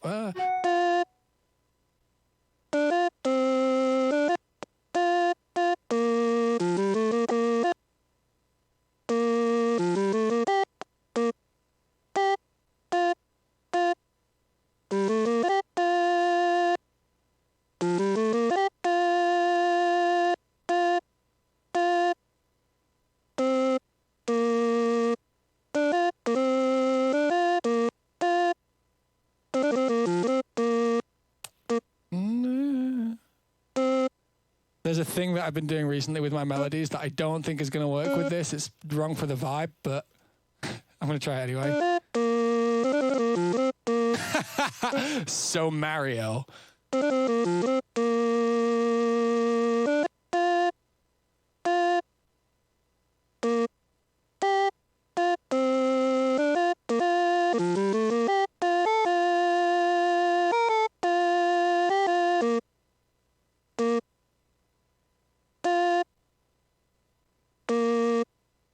So we've kind of like, all I was doing there was just kind of, I guess making the melody just feel a bit more solid by having the right note lengths. Let's make an actual lead sound now.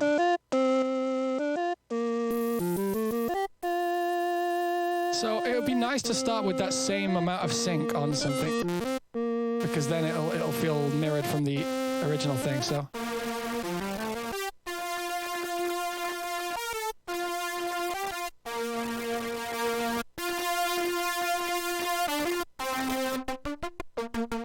Kind of cool, but I'm not going for it.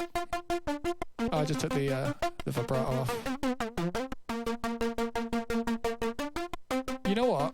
Let's leave the vibrato off for now, because that way we can actually add that back in, and then we'll get rid of that. So what I'm doing right now is deliberately high cutting it before the distortion. Hey, that's quite nice.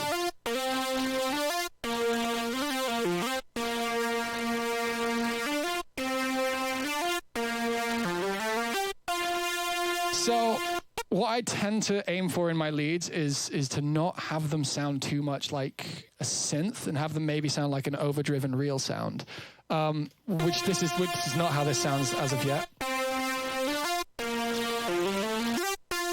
That often comes with the way you treat the high end.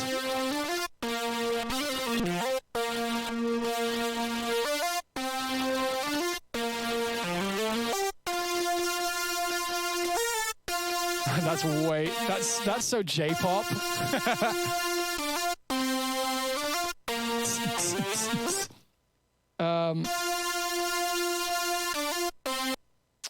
Yeah, a guitar amp on top sometimes does it, but then you end up with really heavy resonances, and I'm trying to keep this, basically because this is going to be so up front, you want it to be pretty flat, or at least like you don't want it to have too many like things that peak out. Soothe will help with that for sure, but guitar amps take away a lot from the sound, and I don't want to do that as of yet, but I might try it in a bit.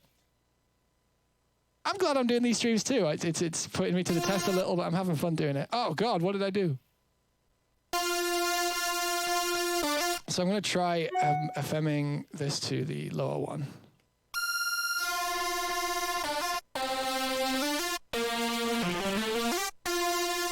There's some seriousness in that. I don't know when the next one will be. Maybe not this week. Maybe Monday. Maybe Monday.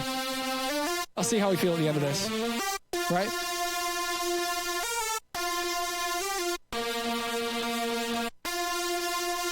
Let's try Soothe straight away.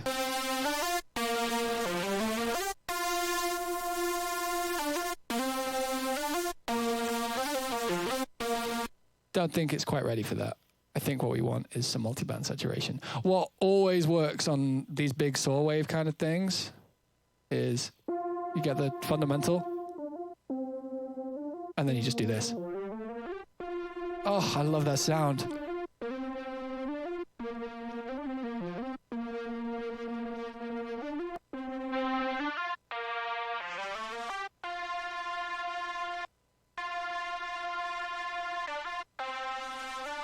Soothe is a dynamic resonance suppressor, dynamic resonance suppressor. I'll show you exactly how it works in a moment, because we'll probably end up using it on this regardless of where it is in the chain. So that's probably going to help out. Maybe we try clean tube. No, we don't try to clean tube. We do clean tape. I'm trying to get rid of the scratchiness. Let's have it be soft. I don't like that resonance anymore.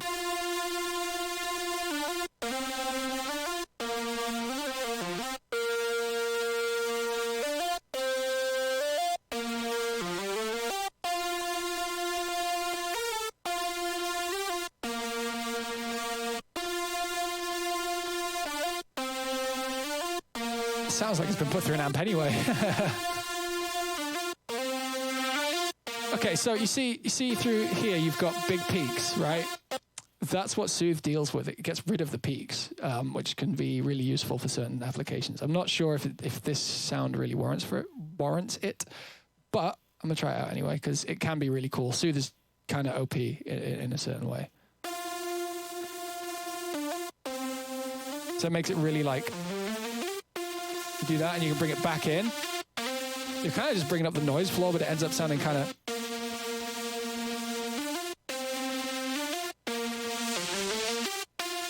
I actually really like that. It sounds kind of asthmatic almost.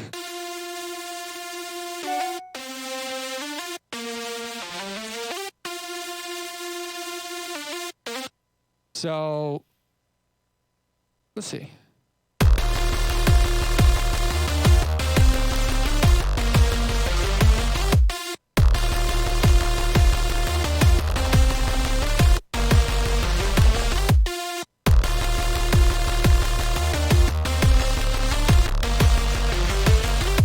There's a track in there.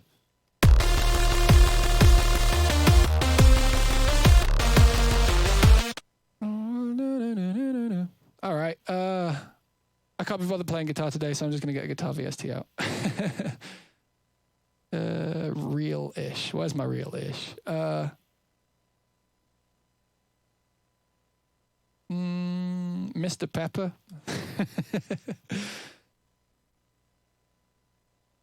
Really weird choice of sound here, I think.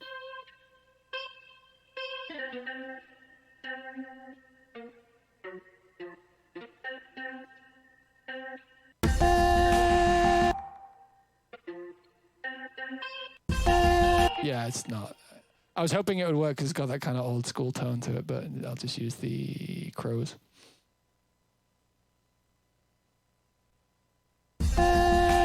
That's exactly what...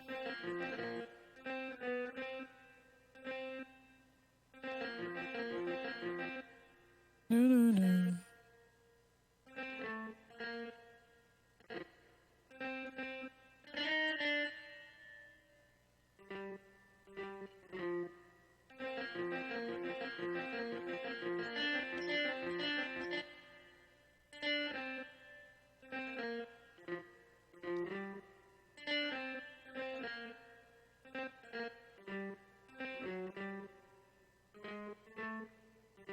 So I'm just going to make these all longer too.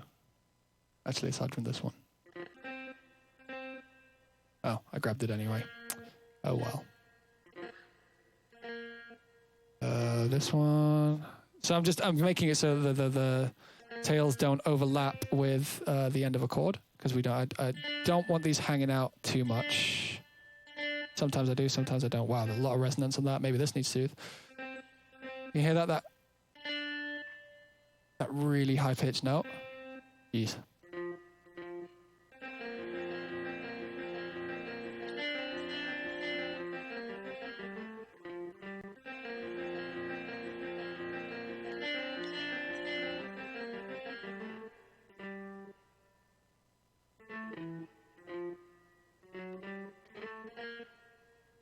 Actually, that'll work better.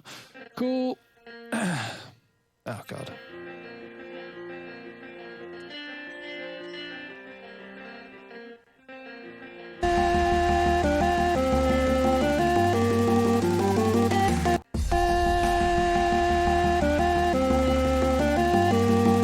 So a little trick for when you're sampling, like using samplers. If something's like not sitting right, I'm just tuning this up 2 more and then transposing it down by 2. Because what it does, it changes which samples it's using and pitches those up or down.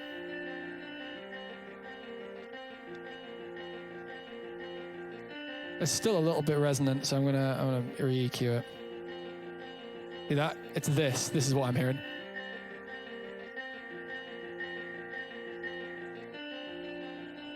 Get rid of that. There's also one here. Oh, wrong way.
That's something.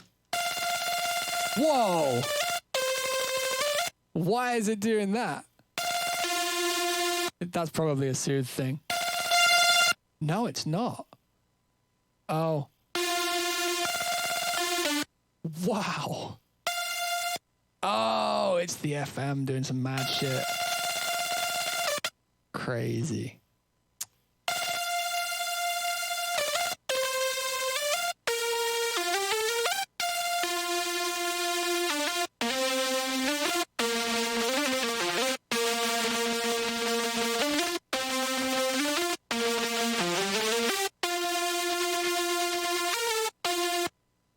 Right. It's quite a boring saw lead. I think once we have everything in place, I'll be playing with the lead sound, but I think we have enough around to make something cool right now. So I'm not going to get hung up on it, because otherwise we'll be here all day just fucking with a saw lead, which is, I'm sure, not what anybody's interested in.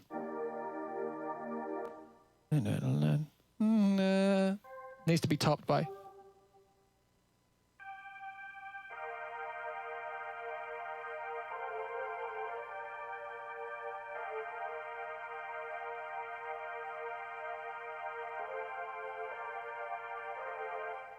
Not 100% sure. Not 100% sure. I'm going to get... I've got this version of that. Actually, no, I'll just... Okay, so what this is right now is just some harmonics. I'm going to get a saw that kind of works with it. Whoa. Not that.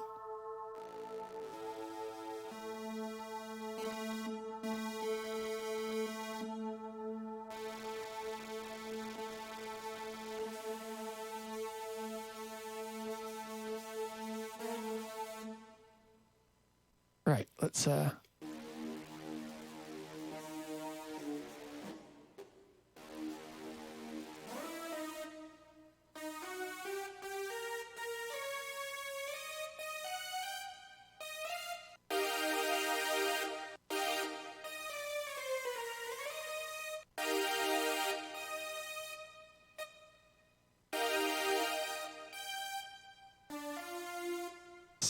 a lot of boring saw style sounds at the moment.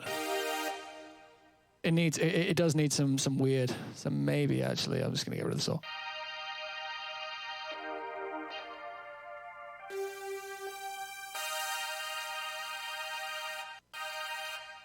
Take that down an octave.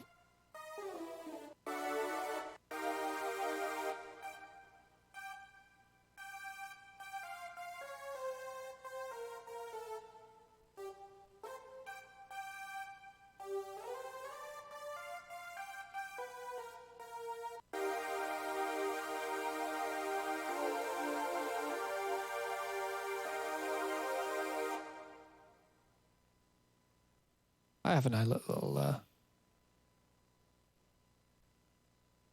little ARP idea for earlier. Just going to sketch down real quick. What's Moogie? I like it. Yo, actually, I wonder. That might. Ha.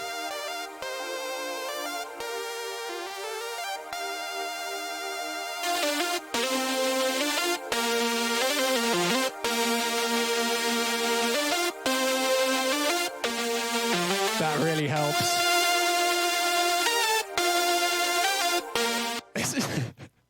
This definitely sounds like it could be a happy hardcore tune, and I'm not going to do that.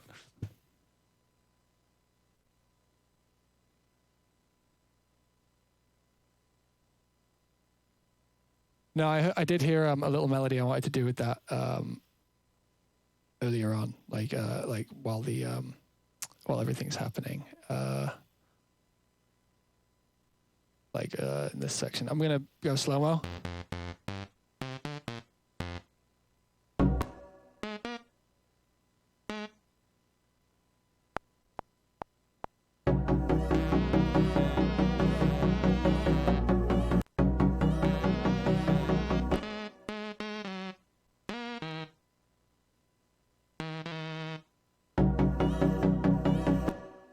Probably needs to be an octave up so it doesn't muddy up things, but give me a sec. This isn't meant to be a forefront element or anything. I just want to.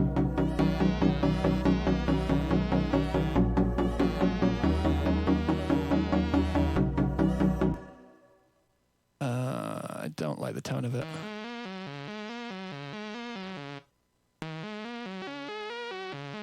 I'm gonna use a different patch. It helped out in a different way though. Where's the buzzy sax? There we go.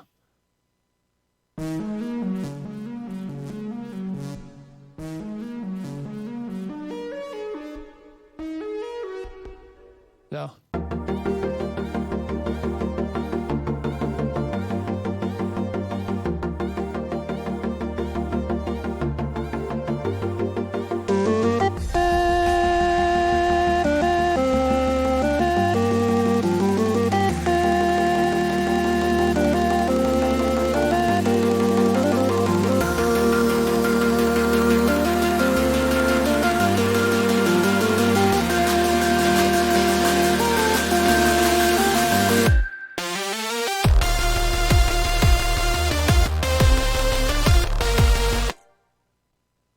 Cool.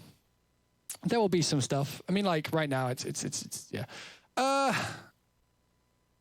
So these. Right, this sounds wrong.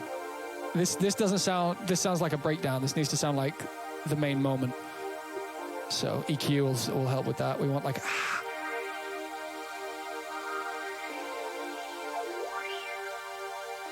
I am going to do that. I'm going to get a phaser. We're going to add. So we've already got that bass doing the eighths. We're going to add some similar modulation over here on the phaser for this. Little trick about the phaser, if you don't already know it, is you can take the rate down to 0, and then you can just choose the frequency, and you can basically move the phaser independently of any kind of LFO, or with your own designed LFO synced to the rhythm. So that sounds like this. That doesn't sound good yet, but it can do.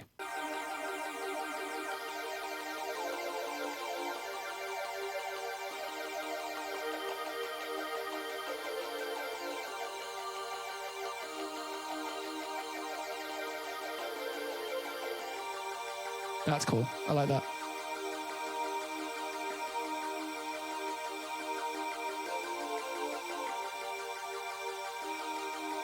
It's kind of getting that no out of there. I like it.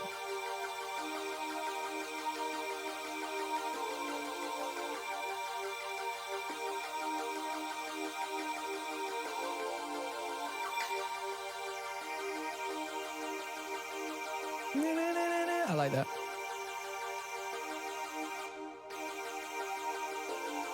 Ideally, we don't want any high end in the sound. Like all this is just noise that we could design ourselves like in a later point with a different element. So when it comes to these kinds of sounds, you don't want a lot of that. And I think we can afford to lose this from this. What's this doing? I'm gonna let that live for now. These can. This concerns me, but right now I'm okay with it. Let's listen to it really slow, because that often helps. In terms of slowing it down, there's a vary speed on Logic. If you just search how to turn on vary speed, I'm using vary speed, speed and pitch, because you can just do this.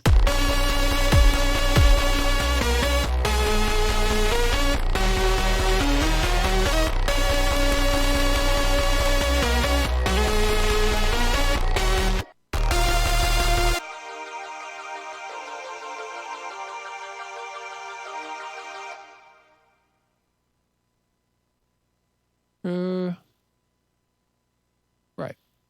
So let's get sidechaining. No, let's get a snare first. Snare and some. Yeah, I think what we're going to do here, because this is going to hopefully we're just going to be able to crunch all this information together and then not need too much else to make a drop sound good.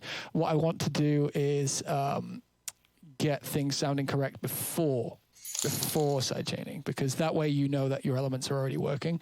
Hey, thank you for the $10 to Case. Absolute legend, thank you for streaming. Any plans to drop? Still here. Eventually, yeah, maybe I need to write the verses. I'm really struggling with the verses on that track. So, but it is one that I want to get out. I like that snare. That's what we're going to use. Oh man, it sounds good already. Nice.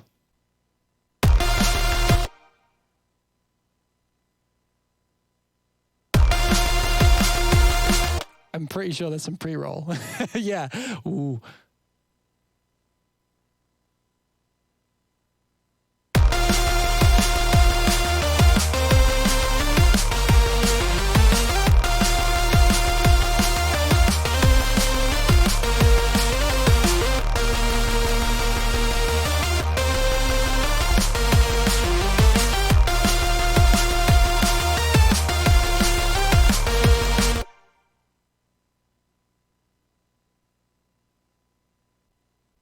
So I'm just going to make a little roll.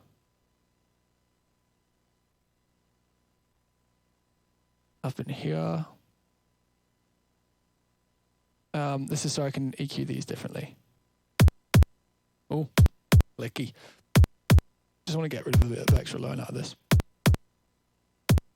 And I need to fade the end because we're getting some snap. This probably needs to do the same here, so.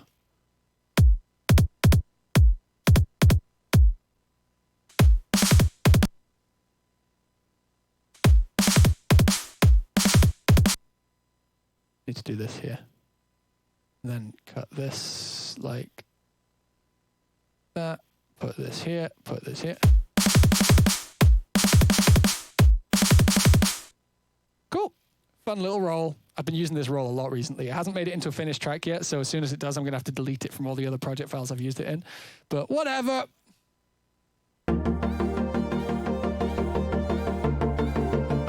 I think this thing might be a vocal melody.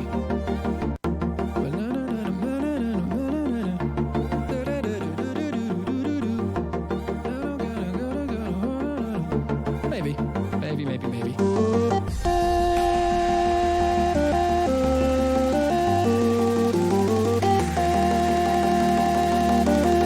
Oh, I have an idea. We want cute, right? We want cute. So what we're going to do is we're going to get this. And we're going to get out a... Oh, wait, I'm going to have to initialize this because I don't want all the things. Let's get out a Celesta because we want cute. Native instruments. Contact. Oh, wait, I'm on effects like a dunderhead. Music! Yes! Where are you? Celesta.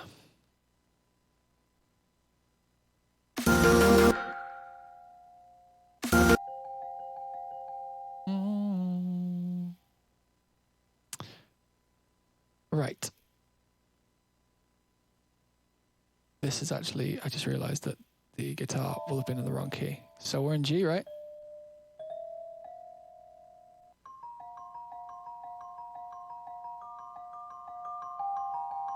Does this have the octave above it?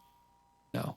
You know, Logic has a Celesta as well. I'm going to use Logic's one because it's a bit shitter, but I want it to be kind of shit. We want that kind of like bad RPG synth vibe. Like JRPG sort of vibes.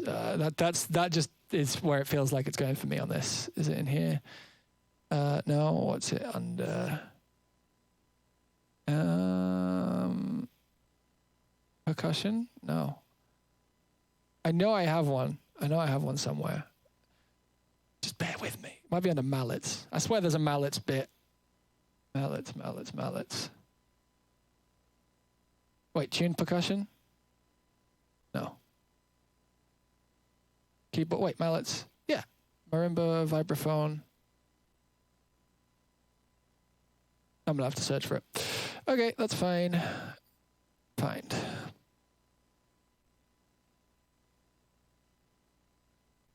All right. Orchestral keyboard Celesta. There we go. That's what we're after.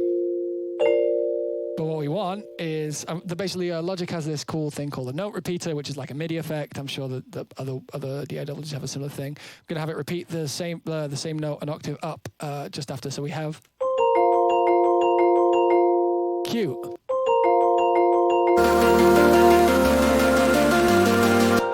I think we want an octave up.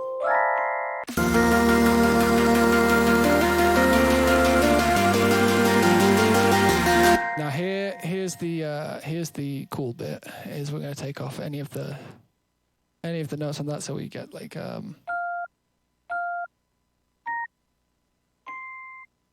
we're going to do the same thing we did yesterday where we added harmony.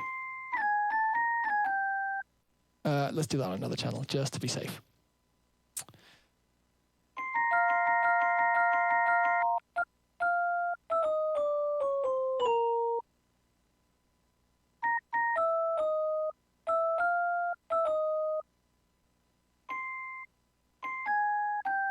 So we're going to get with this kind of thing. Yeah, fun.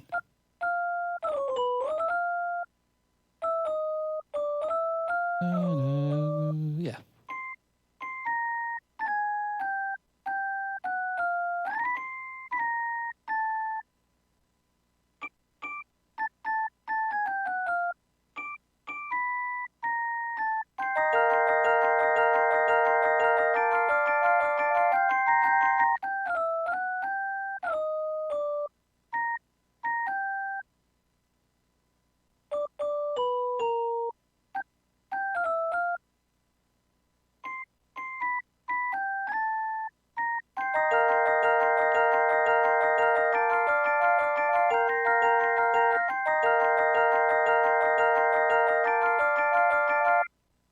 Cool. There's something in there. Nice. And then actually I'm gonna join these together so that it's all nice. And then we can put it on the same animal. Fucking the same channel.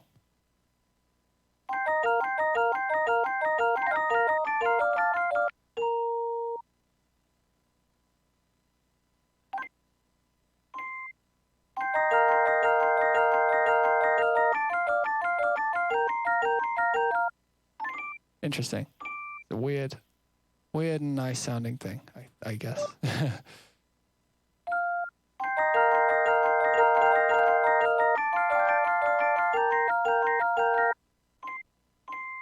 got vaguely sort of Asian vibes to it, like Eastern vibes. Or at least it sounds like that to me.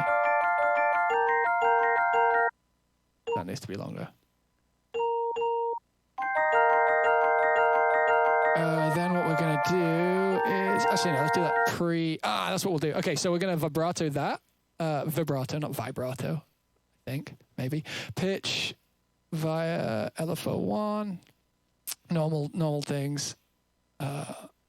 Wait, no, 0 that. And we want it... Yeah. Is that even doing anything? No. Why? Why though? Why would that not be doing anything?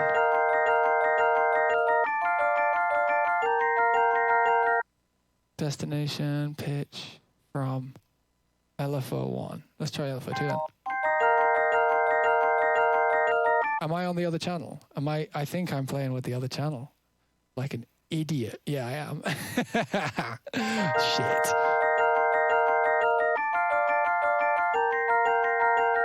LFO1, pitch. Yeah! Something weird. Then once we reverb that, it kind of will smear those notes. Where are you?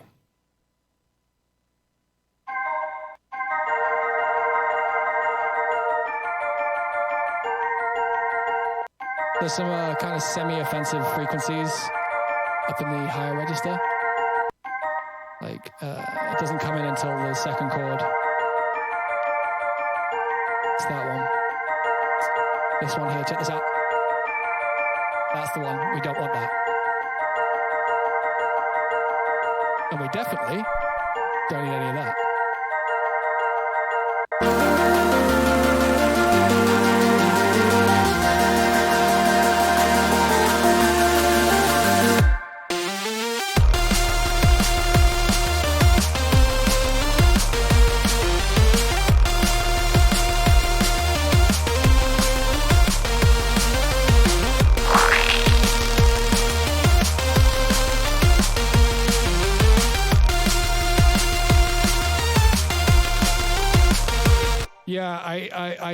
Yeah, it's very happy hardcore. I think the lead is too sore right now, but once we've got everything mixed, we can really like play around with exactly what that lead wants to sound like. So let's get some cymbals up in here. I wonder if my recorded hat will work here. We might want rides instead. Stop making audio channels. Come on, dude. Let's make. You know what? I haven't made a ride, kind of like a ride top end in ages. So let's do that. I have. So we have these amazing cymbals that we use with the live band, and I've recorded all of them kind of comprehensively so that I can just kind of pull from them. So we have these. So ride and clean is. Oh, we want. Oh shit! I didn't mean to load it.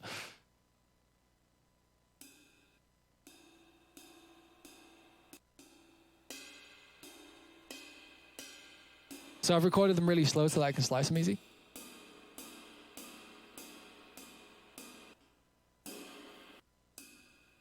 I think riding clean. All right, so what I'm going to do here real quick is just normalize this so it's nice and loud.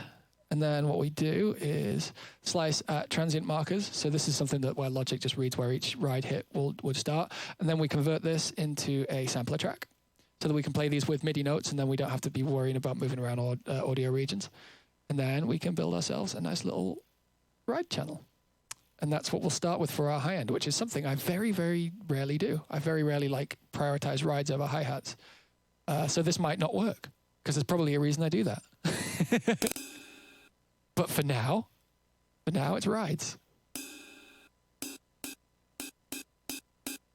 The reason I'm not using the same hit over and over is I really like that variation you get when you don't do that. You get like, you just kind of get a pattern as opposed to just like machine gun fire. So like you're still getting that, but you're also getting like a ebbing and a flowing, and that makes the track more interesting, in my opinion.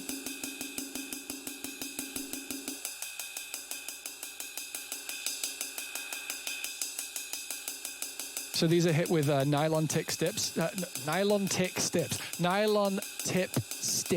so that you get that click. Which, if you want to take it away, what you can do is you can like, if something this is actually a general tip. If something has strong like strong transients like that are just too ticky, if you tape saturate it, it just disappears, which is lovely.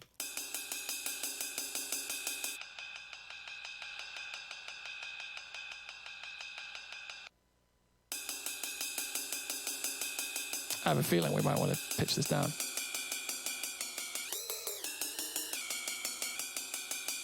Let's leave it there for now.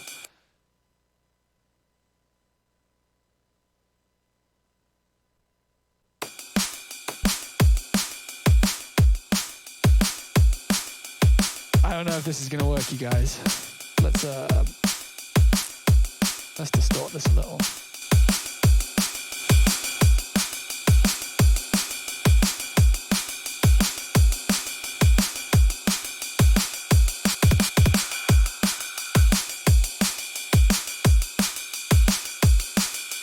I think we might need to soothe this. Very resonant.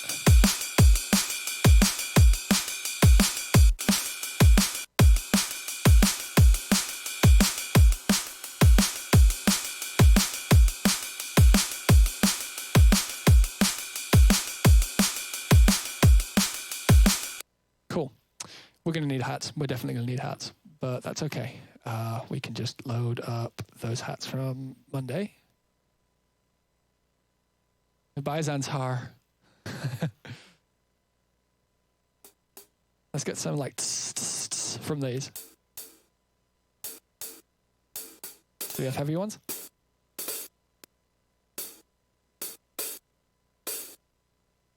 This might be too aggro, but we'll try it. Something like that.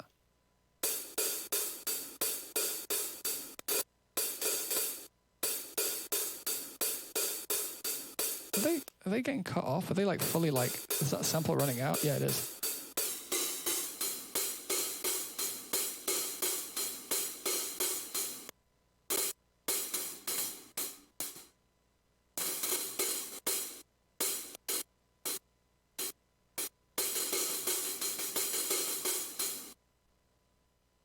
What about this? Yeah. Yeah.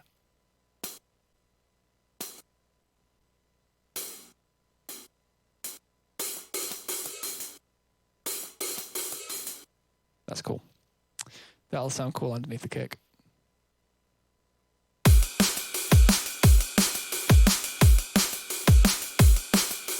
We've got that low mid happening here. See this? Go away. We want a little, actually. Just a tiny bit.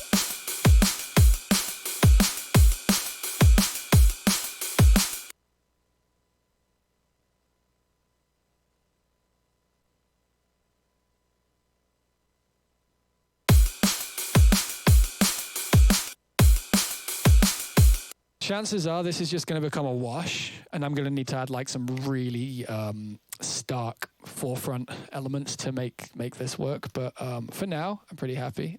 We need to add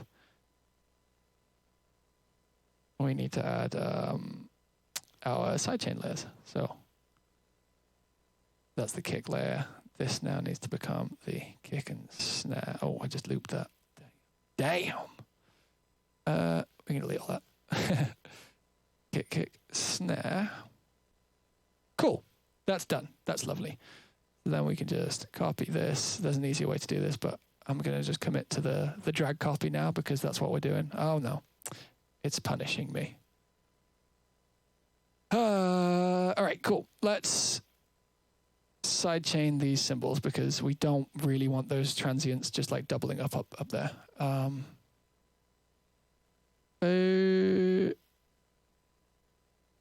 So we just want, with cymbals like this, generally you don't want to push them out too much. You don't want that sort of thing happening. You just want to kind of push them out the littlest bit, like if this was 2012, we'd probably be doing this. But it ain't. We want this. Versus if we didn't do anything. Right?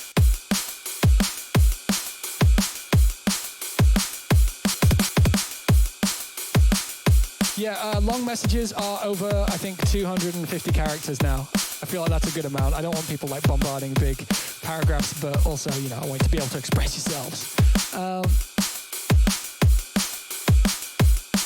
I have a feeling that ride's going to be a bit of an asshole to mix, but we'll leave it in for now. I'm going to get rid of...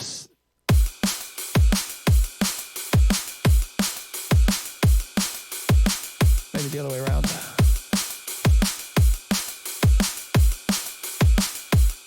That'll do for now.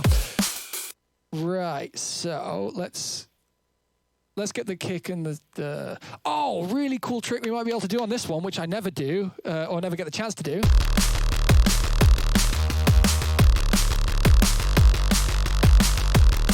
Right, so, fun times.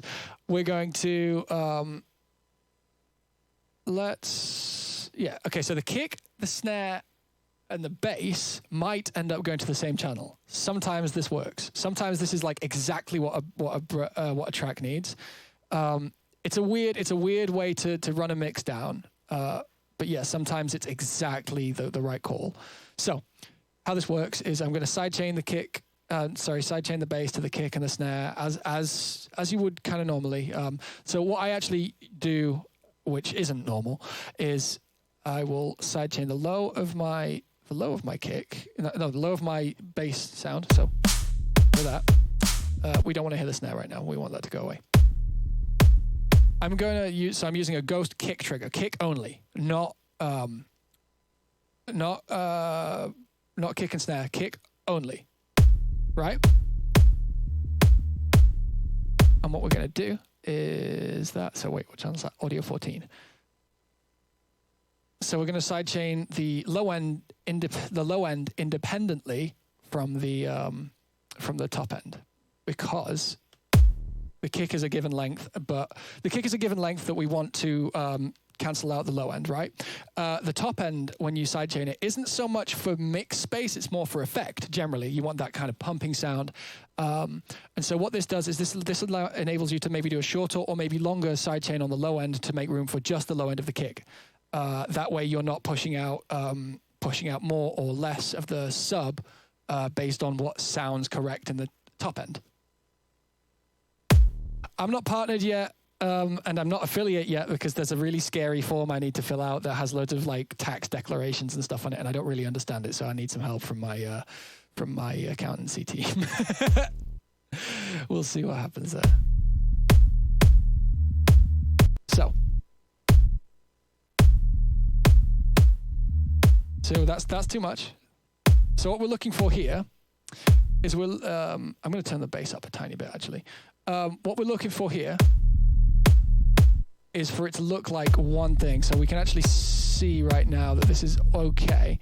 So if we have it too short, we end up with all of this interference, which we don't want. We want the kick to look like that, and then we want it to look like the kick turns into the sub. That's the ideal.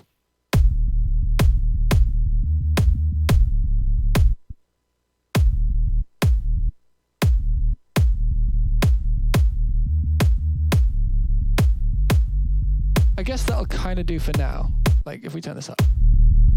Okay, so we see how it goes, like it jumps back out.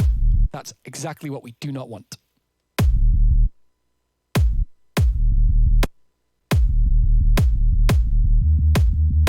That's kind of what we want. I'm going to turn this back down. Perfect. Why not volume shaper LFO tool? Because I want to be able to shorten or lengthen my kicks without having to completely rewrite any automation. Using compression and stuff like that makes a difference. So now we're gonna do the high end itself, to the same thing, and then we want it to just sound good. This is much less of a whoa no. This is much less of a fine art and much more of a what sounds good is good.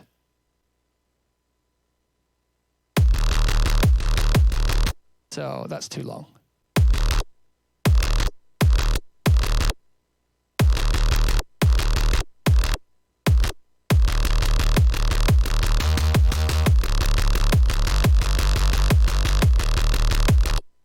So is this going to be D&B or HH? I'm guessing that means hip hop. Definitely going to be D&B this one.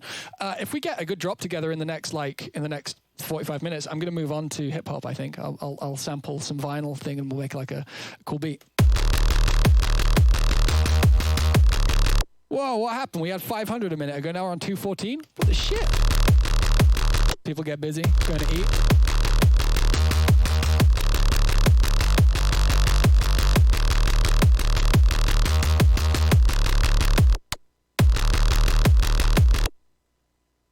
So for now, I don't think I'm gonna sidechain the low end for the snare. I don't think it needs it. Usually it doesn't.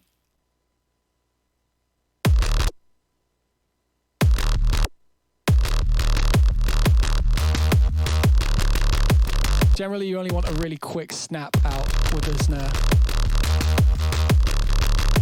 Something like that. So let's see how that sounds.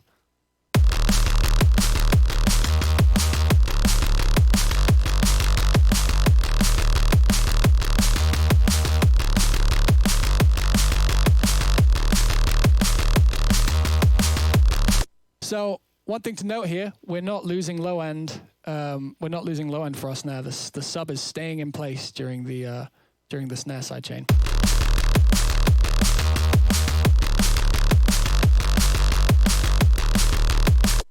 Simple, simple, simple. Right. I think this top end on this a bit scratchy. Where is it?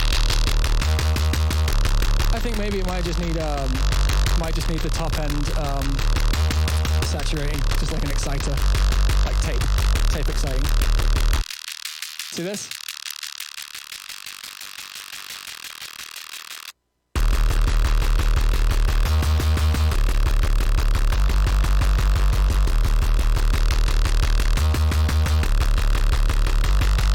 Okay, instead I'll fix that later with a really, really dumb, crazy trick. But for now, I want to keep it. I want to keep it live.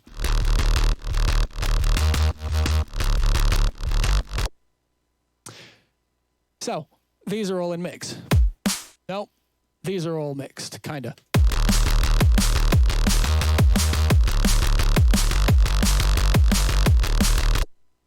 So I think that we need a bit of like a bit of EQ on this snare because we haven't even touched it yet. It just kind of works, so we didn't worry about it.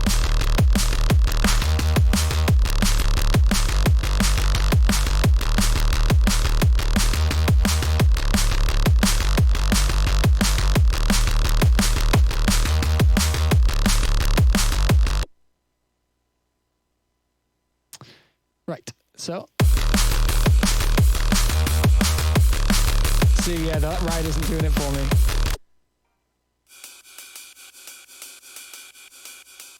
I have a feeling we're going to have to do this, which is kind of sad to do to a ride, but I'm just going to mute the melody for now.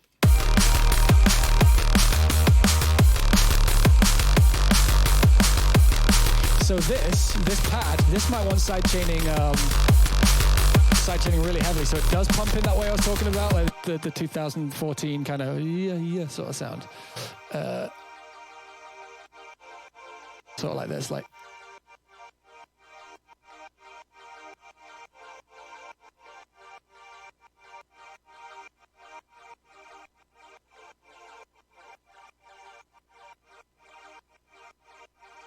We'll see. It might not work.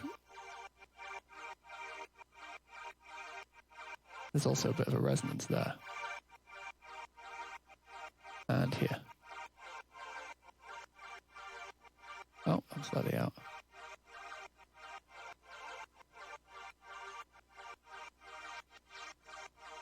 Something like that, we'll see.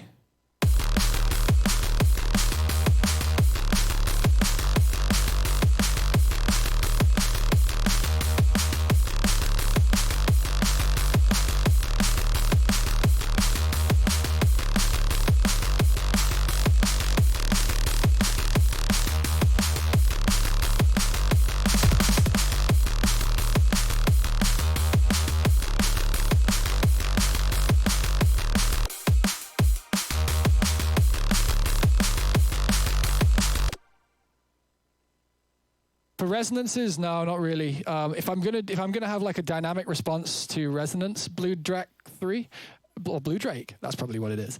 I use Soothe because that just does it. Does it real good, way better than I could ever automate it to do.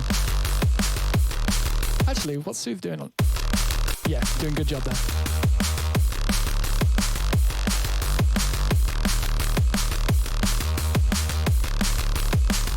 That is incredibly heavy on the left ear. Sorry, right ear. So all I'm going to do is grab the stereo, grab a top shelf. What am I doing? High shelf. Then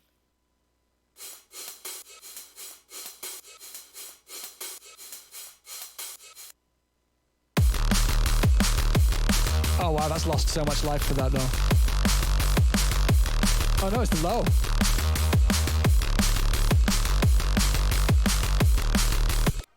Right, so what you can do is you can send these things all to the same place. Oh, actually, I'm going to need to move these onto their own channel. So I'm just moving the sidechain from the send that these were at to be on them.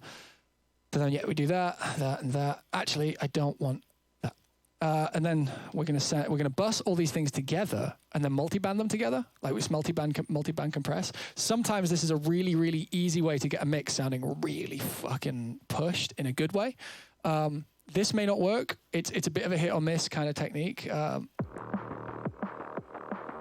going to leave like the lows and the low mids untouched, but this mid frequency.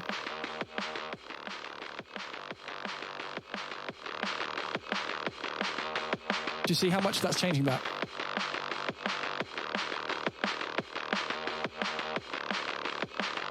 So we do the same with the highs.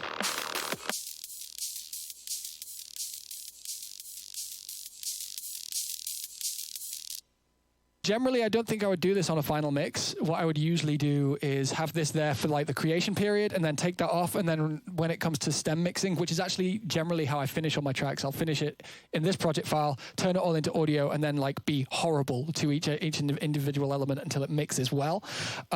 Like as in, once everything's audio, I kind of stop thinking about it in terms of being things that I like and start thinking about it in terms of just elements that make up the final thing, which is a good thing. But for now, when you multiband things, you end up with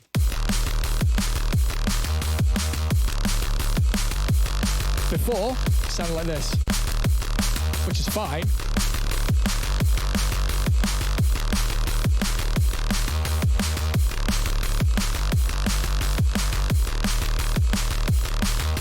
I'd be happy to show you guys the final mastering process when the if the appropriate opportunity presents itself, for sure.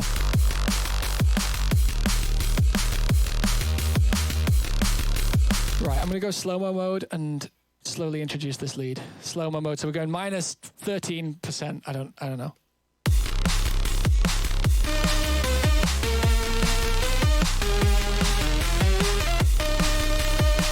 I'm going to set that to its own bus. Actually, no, let's not do slow-mo mode. Let's just fucking have it full speed. I'm going to start adding reverbs and things once it starts getting right. I just heard a donation. Let's check for the little delay.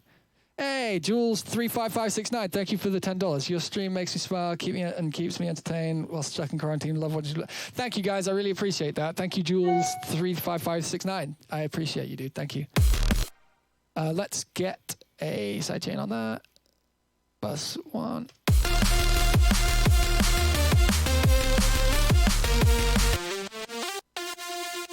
I don't know if I like that sound that much. I mean, like, it works. It's a cool saw sound, but I don't know if it's what I want. Let's start like placing kind of like things that are going to make it feel like a track, and then it'll be obvious what we need and what we don't need.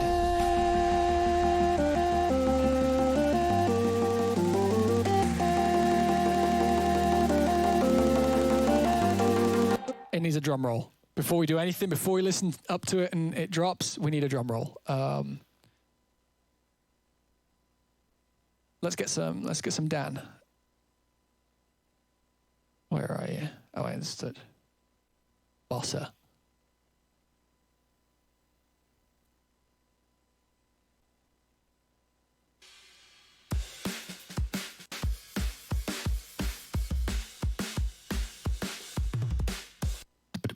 That's what we're looking for.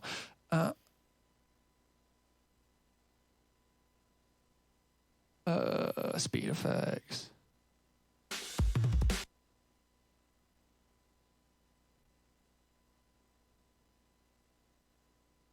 We just want that. Bounce that in place so that it's in time. Lovely.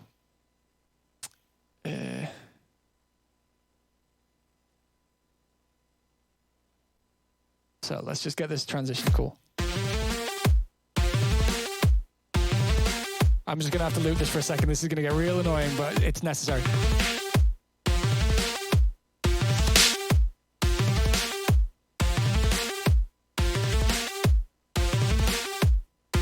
We don't want that. We just want. And then we want like a really weird tom, like.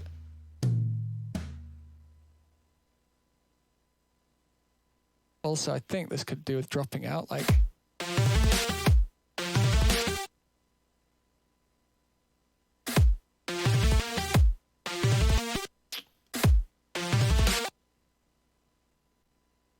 Let's just put the snare in there.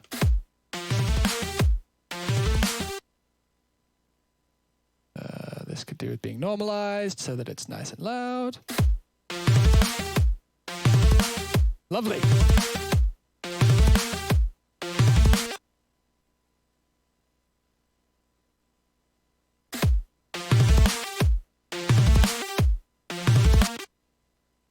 What about that?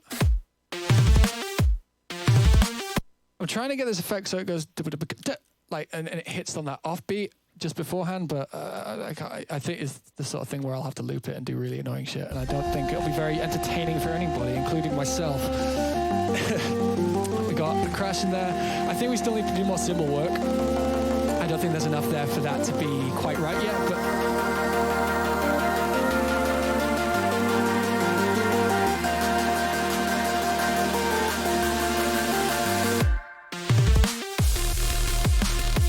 I moved the snare. I didn't copy it. I'm an idiot. I'm sorry. Hey, welcome back, everybody who got kicked off. I'm sorry that whatever happened. We ended up losing half of you. What a shame.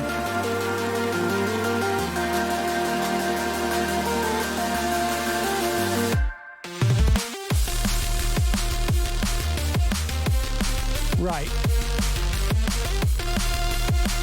There's no reverb on the lead, so it's a little lackluster right now.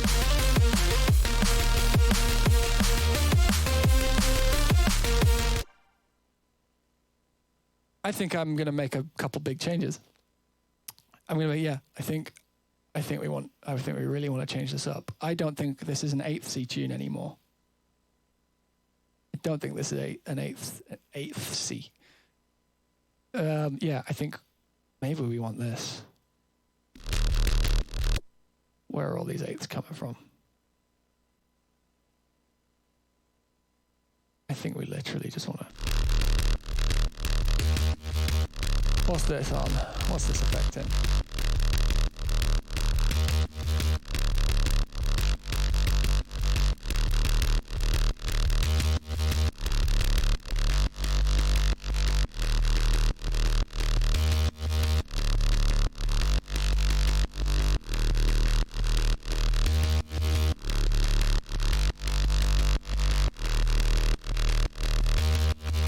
Right, I'm just trying to work out where all of the movements are coming from. What's this one doing?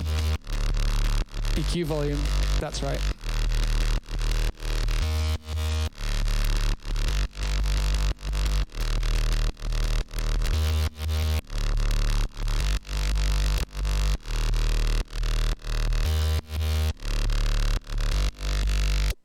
It's made the noise really boring, but I think what we want from this, I think we need to do some break work. I think this track needs to be a little different. So we're going to choose a classic funk sample.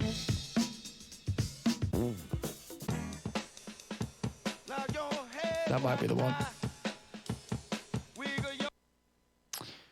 Right.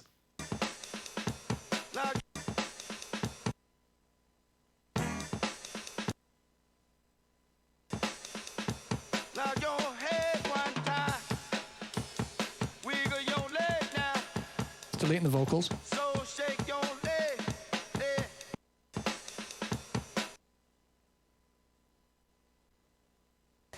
Yeah. That yeah is really good, but it's not right for right now. I'm Mr. Guitar Man. All right, Mr. Guitar Man. Is that what he says? I'm Mr. Guitar Man. I think so. So shake that guitar one time. Shake that guitar one time. I like it.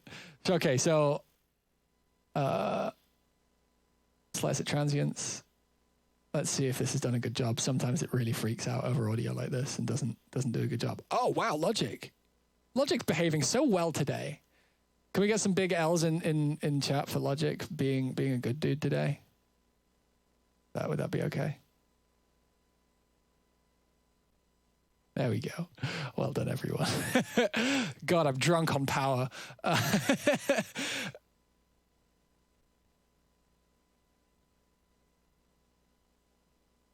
Is that a Val?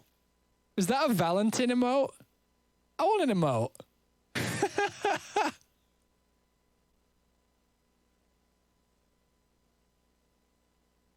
Right, so convert to new sampler track.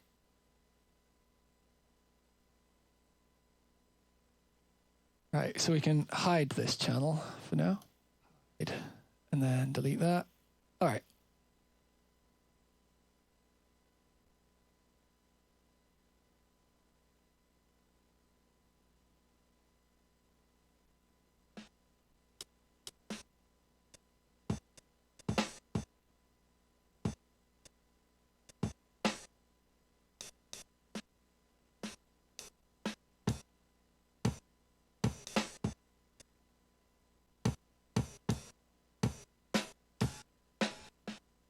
Looking for a long ride.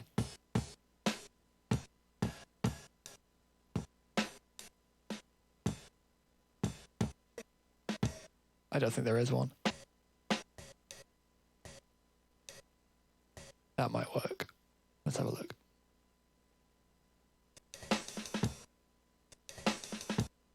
That sounds cool.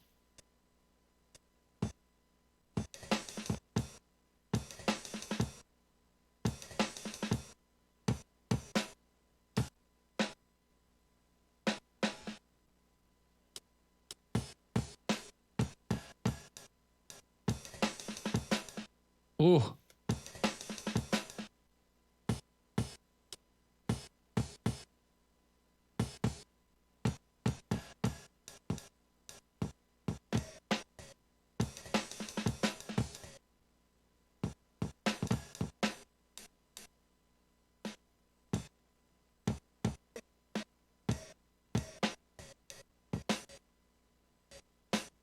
I like that snare.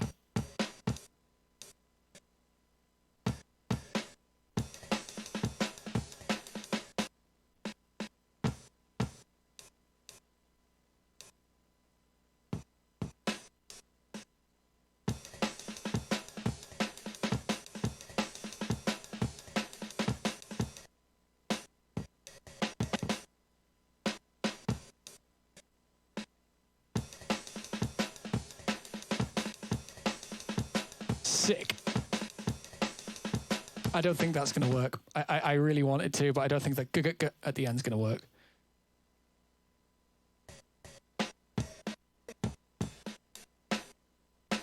That.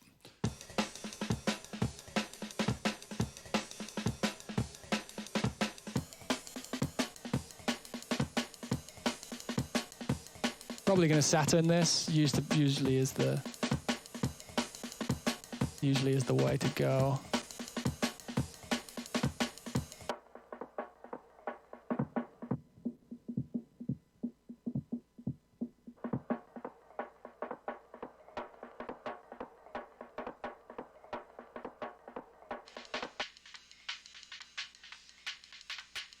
Usually just multi-band saturating kind of randomly works with this sort of shit. And then you compress it afterwards.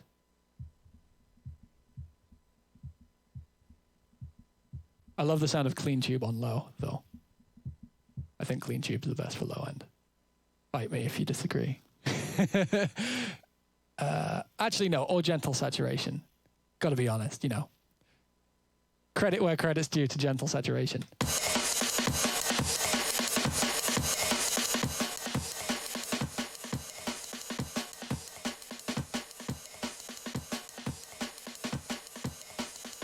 A lot of ride. More ride than I was hoping.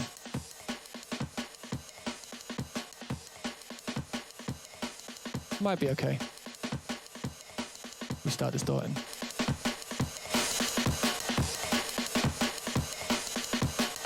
This is probably going to work, actually. So I'm going to have to make a ghost snare out of this snare. So what we got, like... just something to kind of like... Whoa. No. Something to like go under that. So generally the best way to do that is we'll convert this to a new audio file, so we're not going to affect the actual main snare. So I think I talked about this on Monday, but what you do is you get rid of some of the transient, some of the more aggressive information from the transient. Actually, probably that. So now this sounds like this. See how much lighter it sounds like it's being hit than this?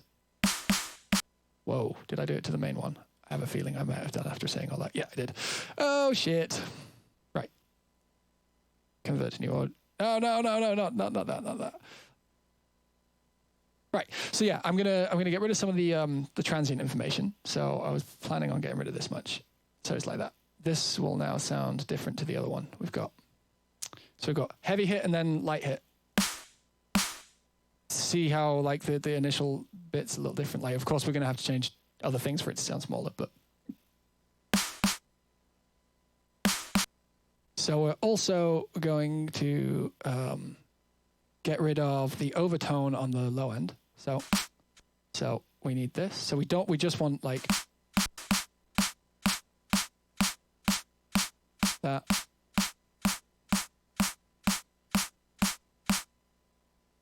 So in theory, once these sound good, you can set these up like this and go. Sounds like two different hits. And then we're gonna pitch frequency shift it down a little bit. Right, so there's a little too much low end in it, I reckon. Maybe too much high end.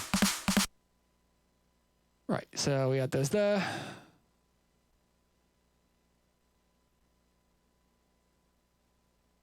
If it's, I mean, yeah. Let's put this back here. So in theory. Ooh!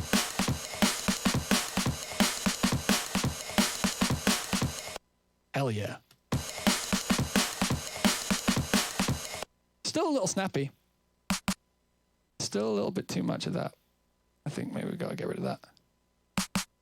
That's cool. I like that.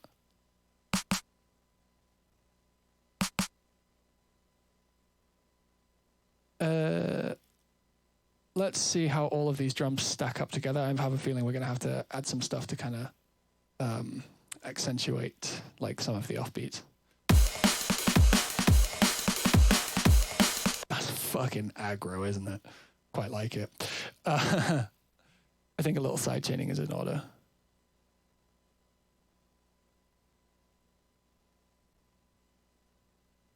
It's probably not going to be as loud as that in the mix too, which is a shame, but like you have to completely build around your drums like that. And that's kind of not what this track is.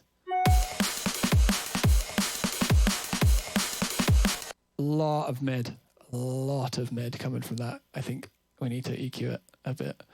Might need to use the dynamic function. Huzzah. Right, let's have a listen to some frequencies.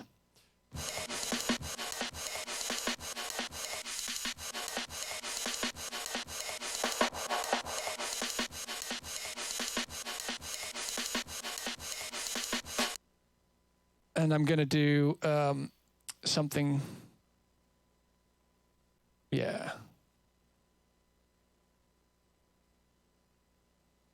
Let's see if this works. It might really hurt the ghost snares if I do this, so I'm not sure this is going to be the call, but this sometimes is the vibe.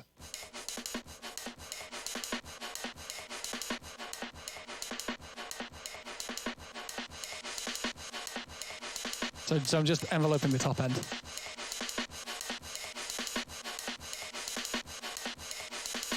That might work.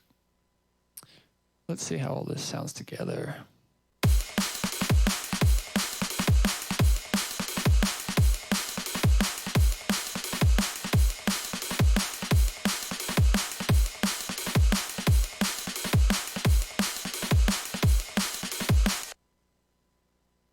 I have a feeling this is not going to work. I have a feeling this is not going to be as cool as this, like, as these drums sound. I have a feeling that once I put them into, once we hear this with the other stuff, we'll have gone off in the wrong direction.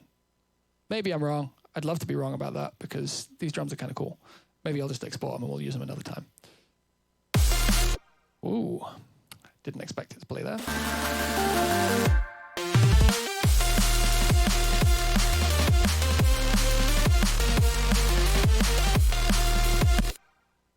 Okay, it's a bit messy, but it's not too messy. We definitely need some offbeat hats.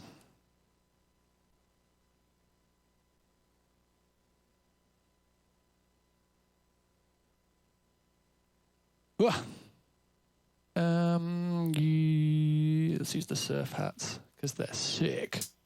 Ugh, good hats. They're from like I think they're from like a, what is it called, a chill house sample pack, but they just fucking slap. Yeah.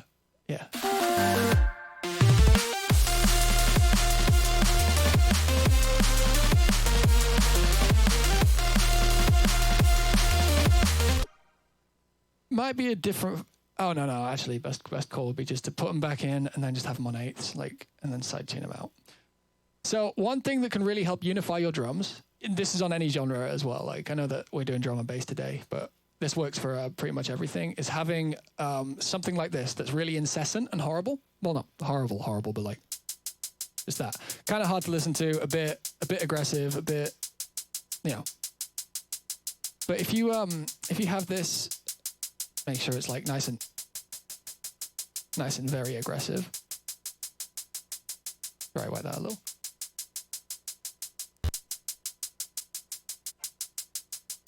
Nice. Right. What you do is you sidechain that, but you sidechain it very lightly. So when your kick and snare hit, it ducks only a little bit. I'm going to probably go with like 5 dB, 6 dB. So what happens is they end up sitting on top of your kick and snare a little bit. So like, and then it basically gives each of your drum hits this one element that's shared, and it can really help. Let's get rid of the bleed for now.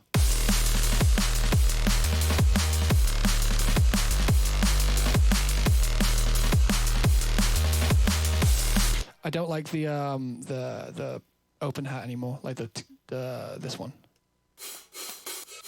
Don't like that anymore. It's really distracting.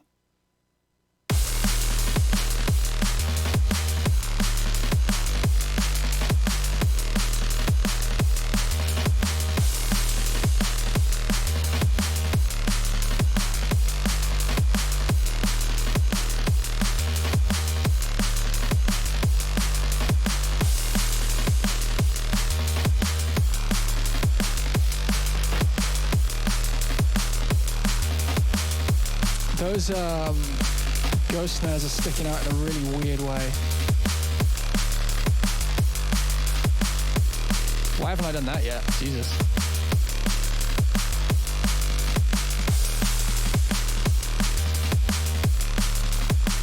These drums are quite bruisey. All right, I haven't done the thing that I told you guys was kind of like a rule in drum and bass yet. Points if you've already guessed what it is, but it's the 3 hat. I need a really aggressive version, probably of the same. No, let's do a different hat. 107. The 3 hat, the hat that go. Oh gosh! I did the wrong shortcut because I wasn't actually typing. I pressed 1, 2, and 3. 107. Let's go with aggro.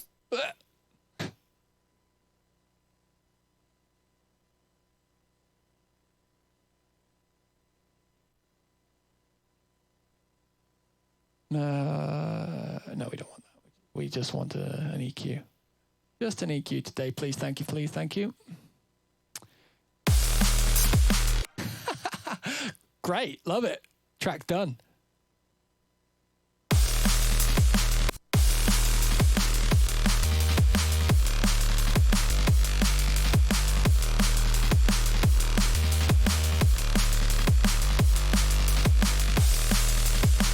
Curious.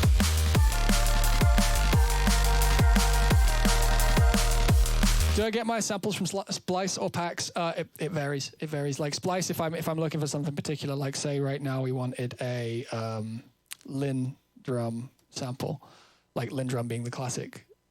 Did I spell it wrong? No. Weird. Okay. Yeah, that's Lin drum. You know, if I wanted that. You can usually get that sort of shit from. You can usually get what you want from Splice. If not, I'll make it. But obviously, if something already exists or is close to it, I'll affect it to be the right thing for me. That's usually what I do. Let's stop procrastinating and get this lead right. You know what? Let's try. I have this lead sound from a while ago that might be exactly right for this. The plume lead. But not a pluck.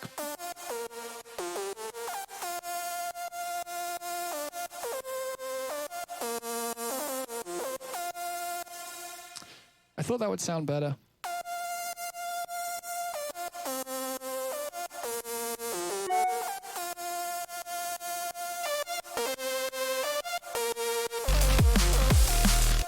Not the vibe, not the vibe.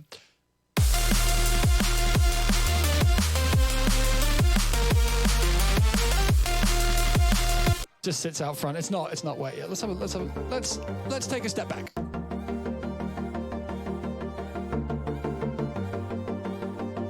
Did I put a resonator on there earlier? Yeah, I did. I'm gonna get rid of that. We're gonna do something that's gonna be very jarring, everybody. I'm gonna take it up a key. We're gonna add 1 to the pitch. So we were in G, now we are in G sharp. Oh my God.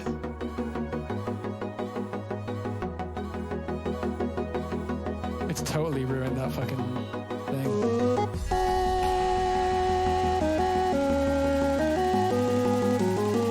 1 second, it fucked with this thing. Where is it? Yeah, it's ruined that. Just gonna take this back down 1. And then use this to pitch back up.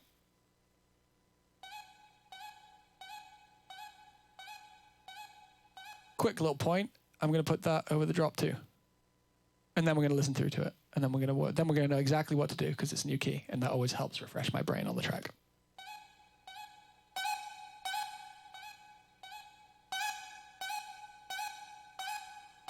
No distortion. I want to put this like this. Nice.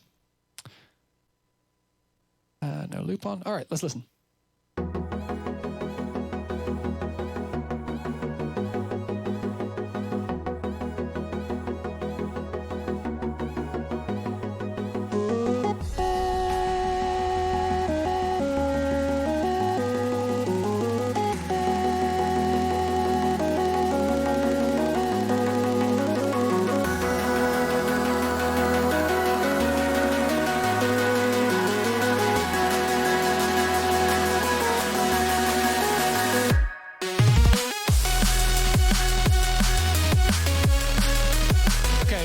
Of intensity after that crash goes away.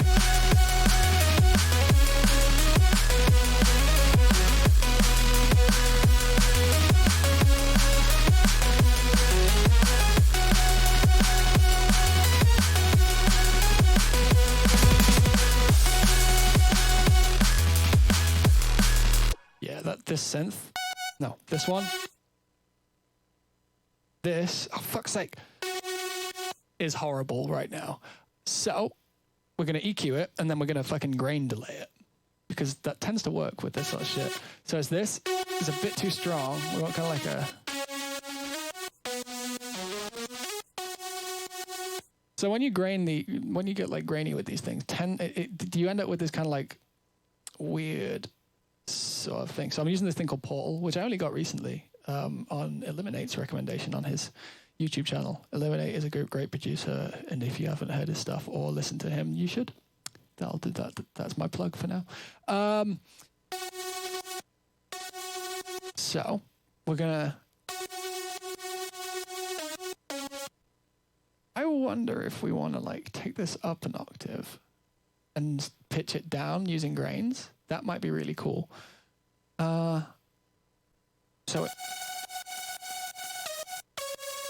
there we go. Here.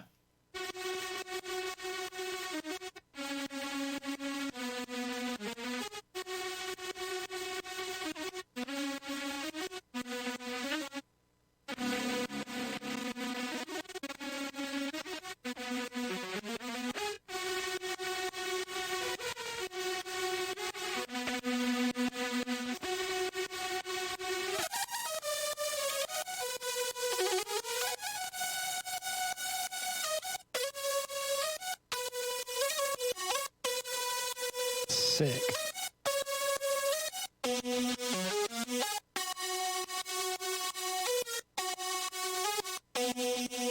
See how much more interesting this is now?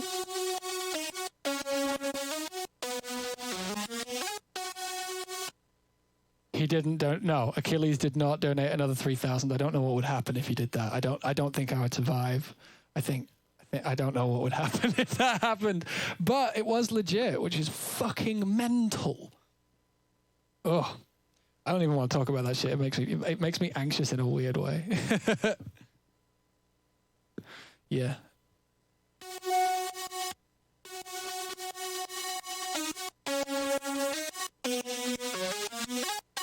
I like this.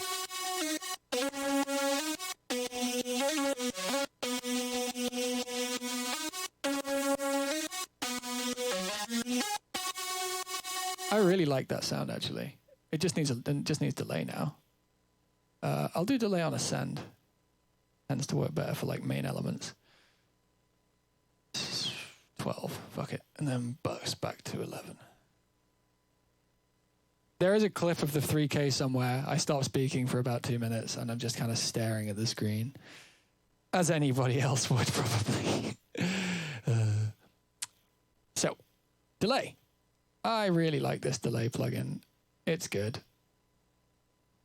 think we're going to go with eighths, but we're also going to go only wet, and we're going to EQ after it. We don't want any high end on it.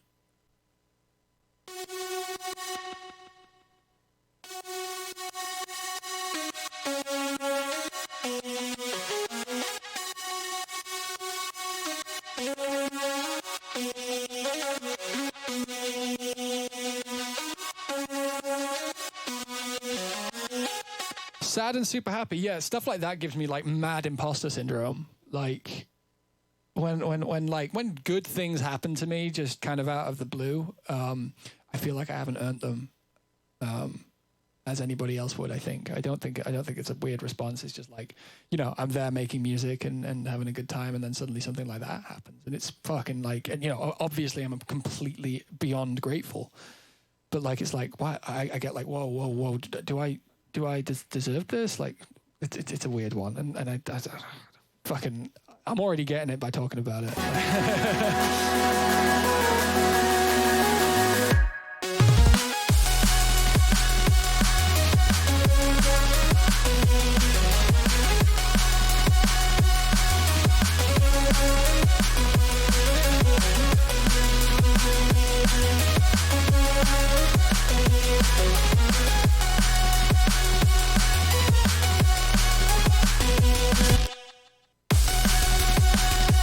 I don't know if anyone noticed, earlier on I took away all the eighths from the bass. We have the other version, but now it's just that as opposed to, and it's made a big difference. It needed that kind of wallish, non-rhythmic quality. Alternative for FabFilter Pro Multiband? No, there's nothing like it in the world, and I recommend it to any producer. It's a fucking indispensable tool.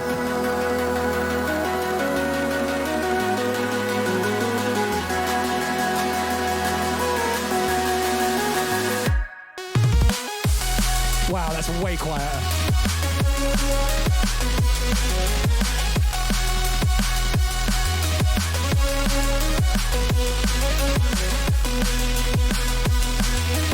That's cooler.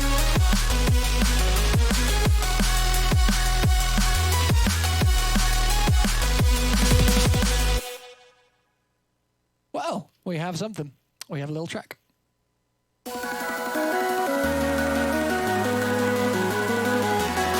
This has gone way better than the last stream for sure, yeah.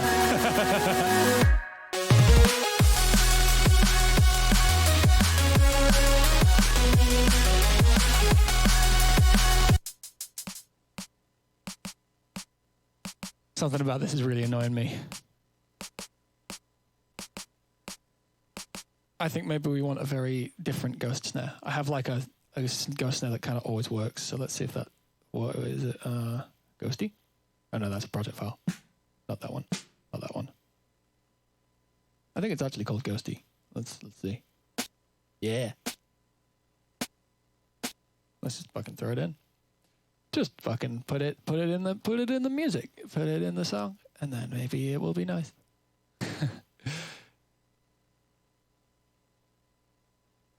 It doesn't need EQ on it. What we got?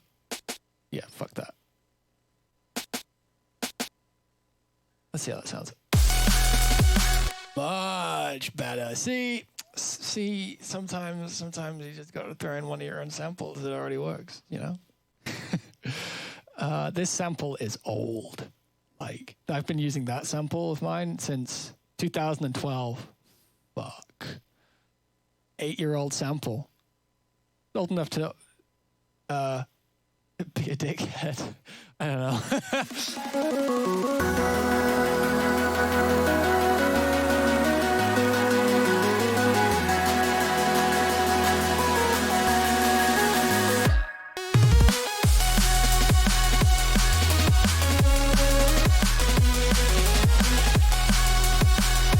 They're a bit loud. I'm so selective with my drum hits because it makes all the difference, especially in drum and bass. In dubstep, I think it's much more about just having something that's really fucking up in your face, and that you select samples as for a different purpose, I guess. But with drum and bass drums, you kind of want it to feel half real.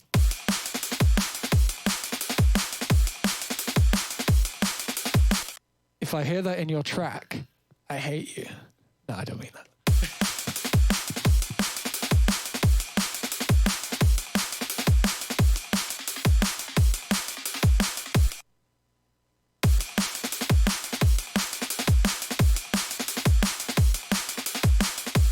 It does make a huge difference. Good sample selection. Like you can't just put a kick sample and a snare sample. Like, okay, with drum and bass specifically, and more so than most other genres. Not this, this is true for production in general, of course, but I think it's most pronounced in drum and bass, and that is if you can't just throw in a really good kick sample, a really good snare sample, and some really good hi-hats and expect them to work, even if they're all great samples and they'd sound amazing in their own right context. With drum and bass, all the hits have to kind of have a connection, and if they don't, you really do lose out on a lot of what makes drum and bass. Like, I think it's because drum and bass comes from a culture of doing a lot of break sampling, which are all of the same kit. It's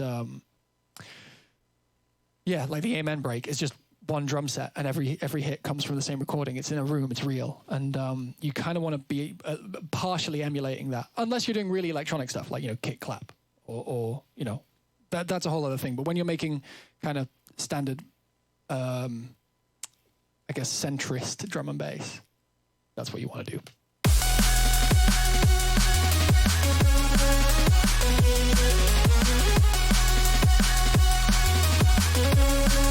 Okay, so we want that to glide, for sure. Hey!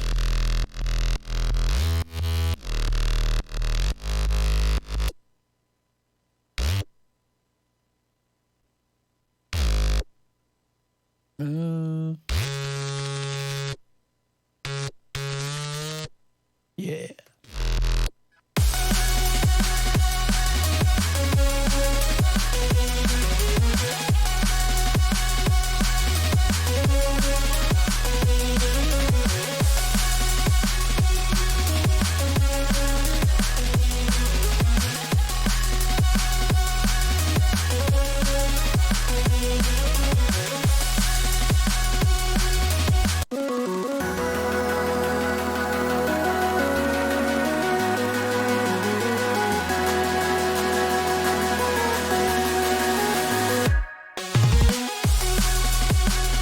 I keep meaning to turn down the intro and keep forgetting because it loses so much energy because of that wrong volume difference.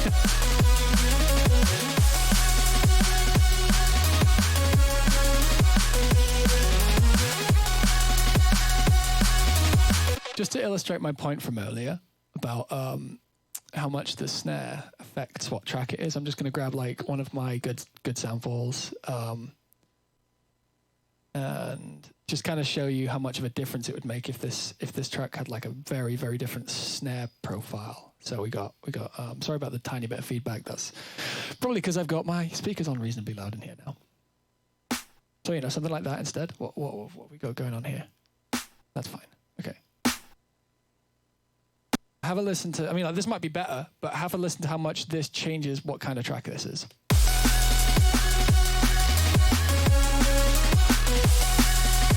Right?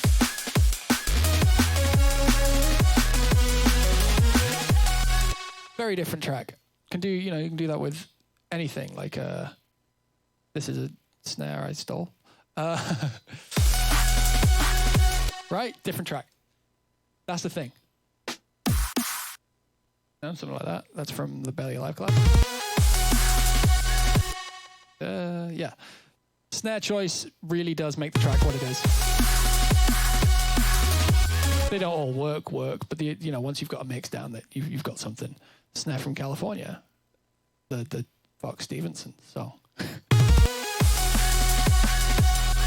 yeah, none of. Oh wait, it's turning them down each time because of the monitor level. I see. I'm being a moron again. Many moronic moments today.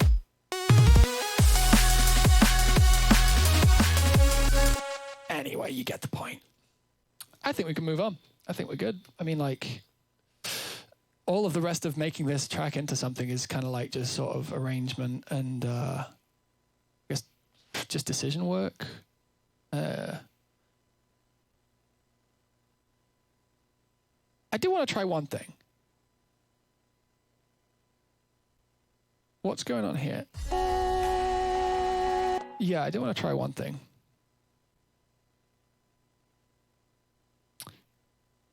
So I'm about to do the thing that I do sometimes where I'll just click notes in for a while and then we'll have something. So if you need to go make a quick cup of tea or something, now would be a good time. What key are we in? We're in G sharp now, right? Right. Cool.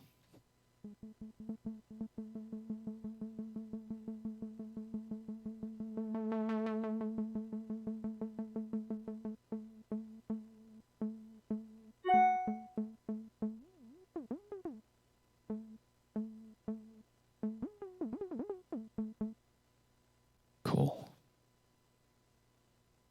All right. Melody without hearing it. Let's go.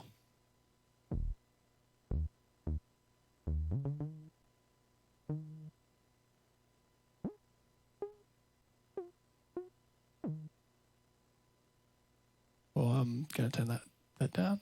This is very, very quiet synth. I'm going to turn it up.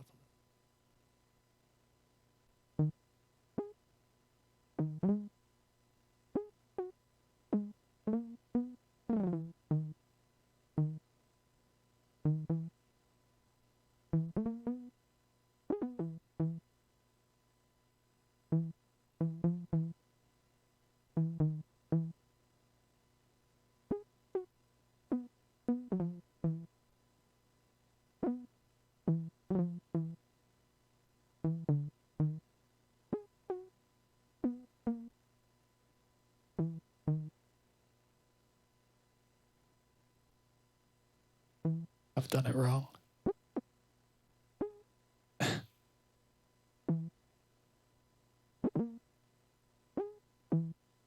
That's what we wanted.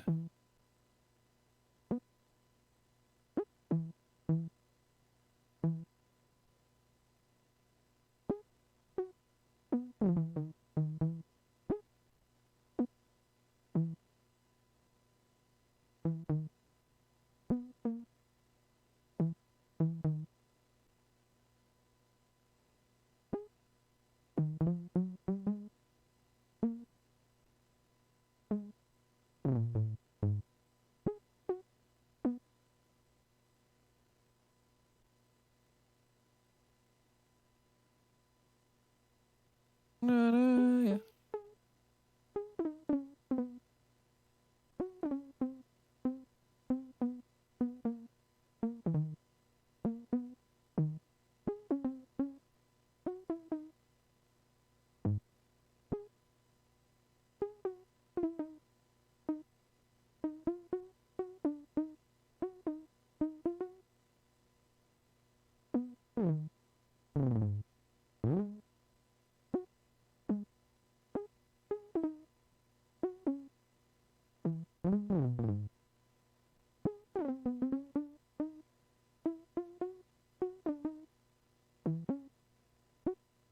Sorry.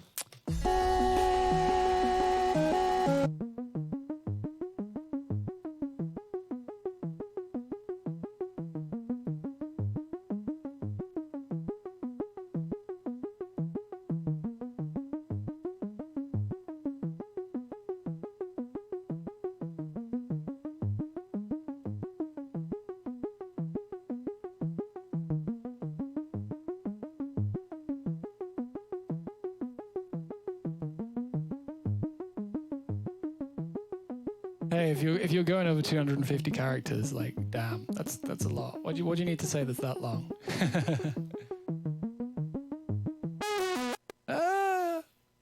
Too soon. I changed it to 250 for sure. Maybe I didn't click accept. It might be 140 still.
This is all still too loud.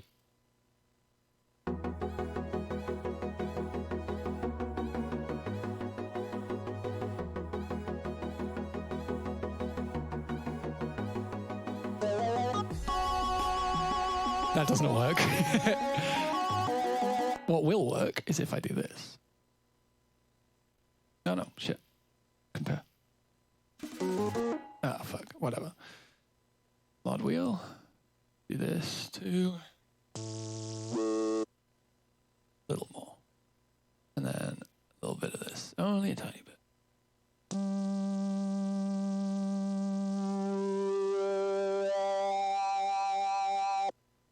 But faster. And a little more. So then we can... Basically, I'm building build-ups into the melody. It might be a bit excessive. It might not. It might like be too much, but we'll see.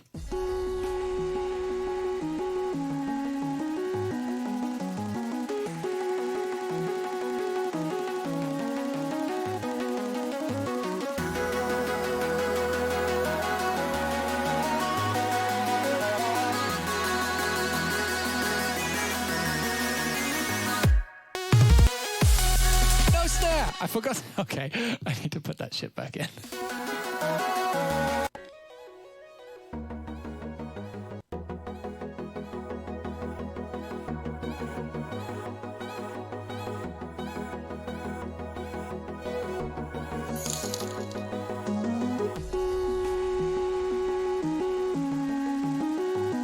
Hey, thank you for the $7, Mario.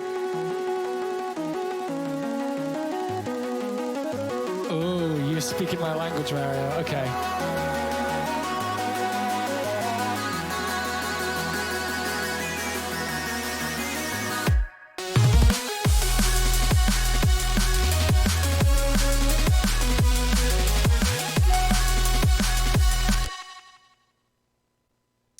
What I've noticed,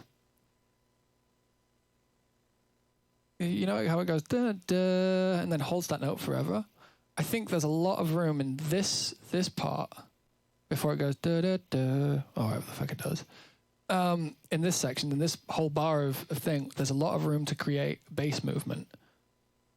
I'm not too sure exactly how I want to do that yet.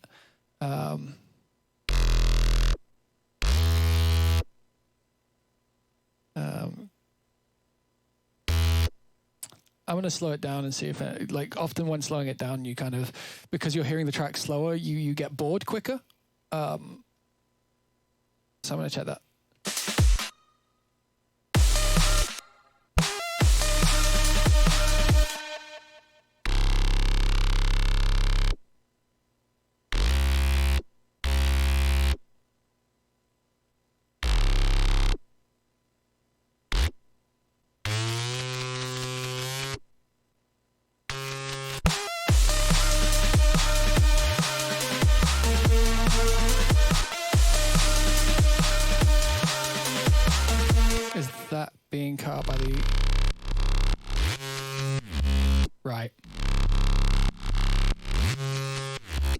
fix that with this.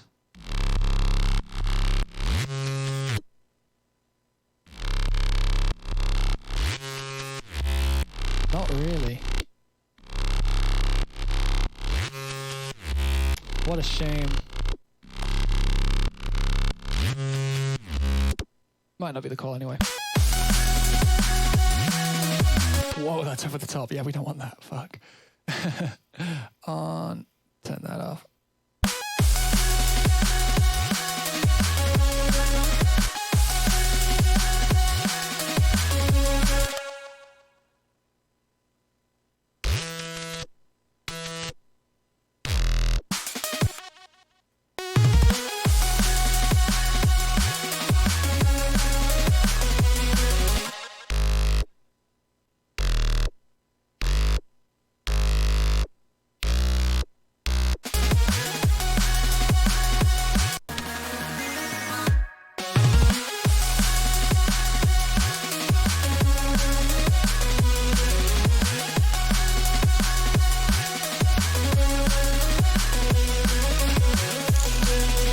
Over the top.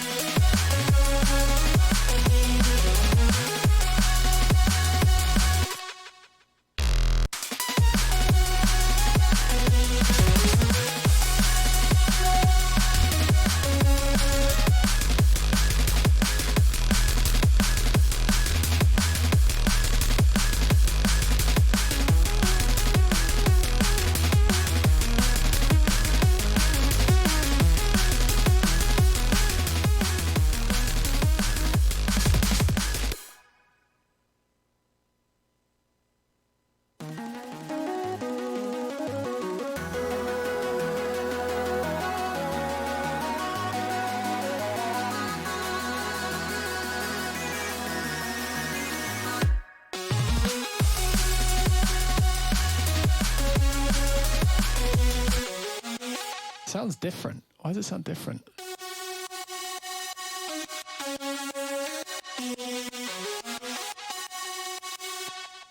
I think what I need to do is bounce that in place. Yeah. This thing is great, but the yeah, this thing's great, but the resonances keep stacking up. See that fucking mentalness? Let's see what happens if we soothe it again. It's gonna be so soothing.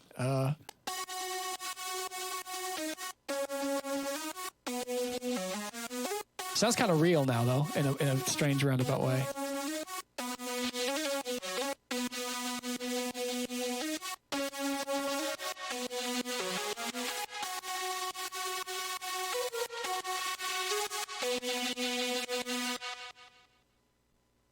Let's see what goes on.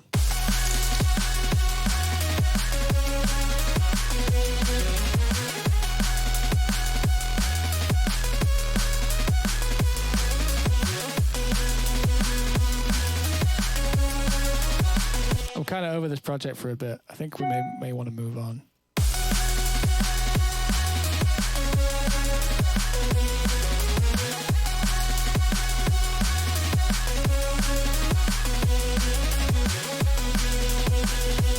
Like, I like it.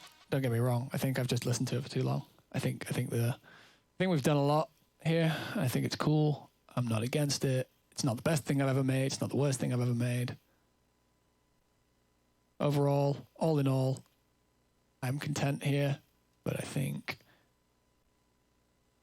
we might want to move on to another track. Let's listen to this like significantly lower. I'm just curious. See if it does anything cool. 3 down from where it was, so that's F. We're in F now. Ooh, moody.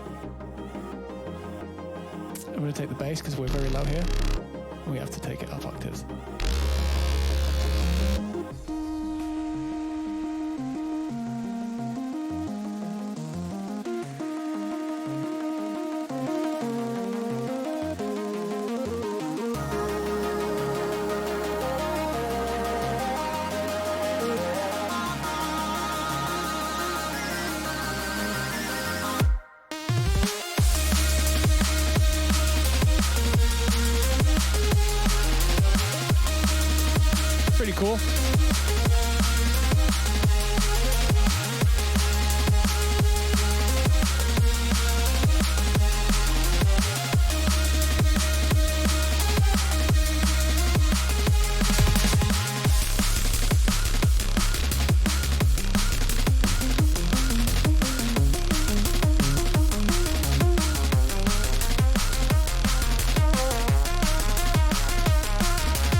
been sending stuff into this, the crush bus. I think this needs to go there though.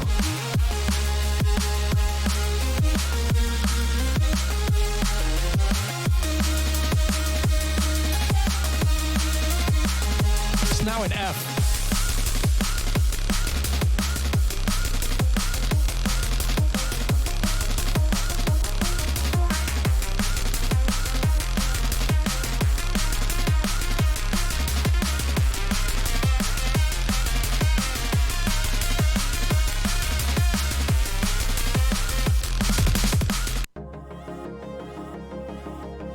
Alright, so if anybody wants to clip the ending, the final version, I'm going to put this up one because fuck it, why not?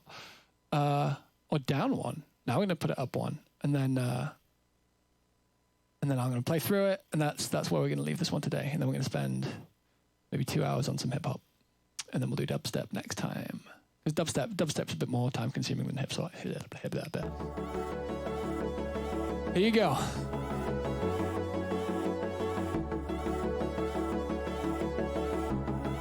F sharp.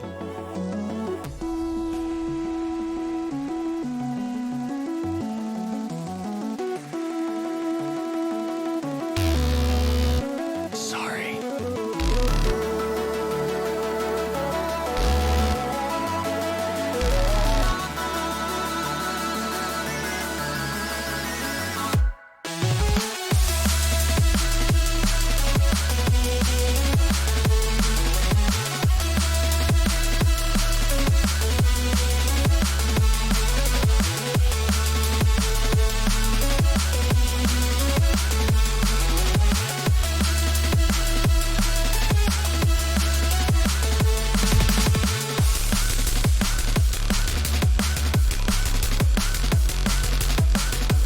Real quick idea, because I think it'll be really nice and cool.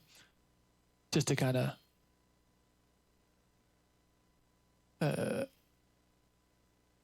put in the sync octaves.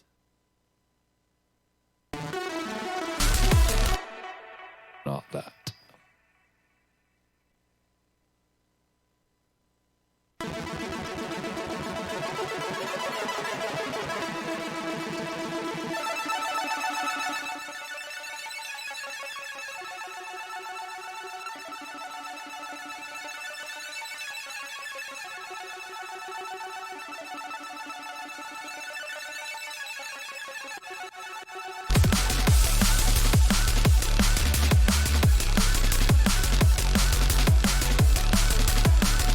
So obviously the mix down isn't great.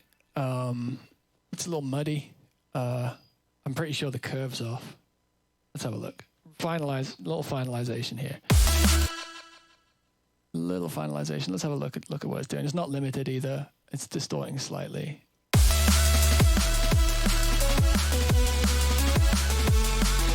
Oh, actually, it's not bad. A little heavy here.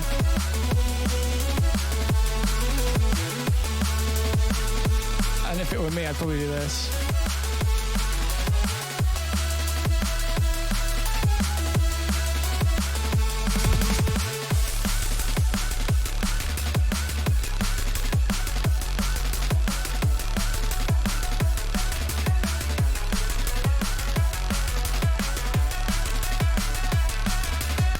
You get the idea. All right, sick. New. Close.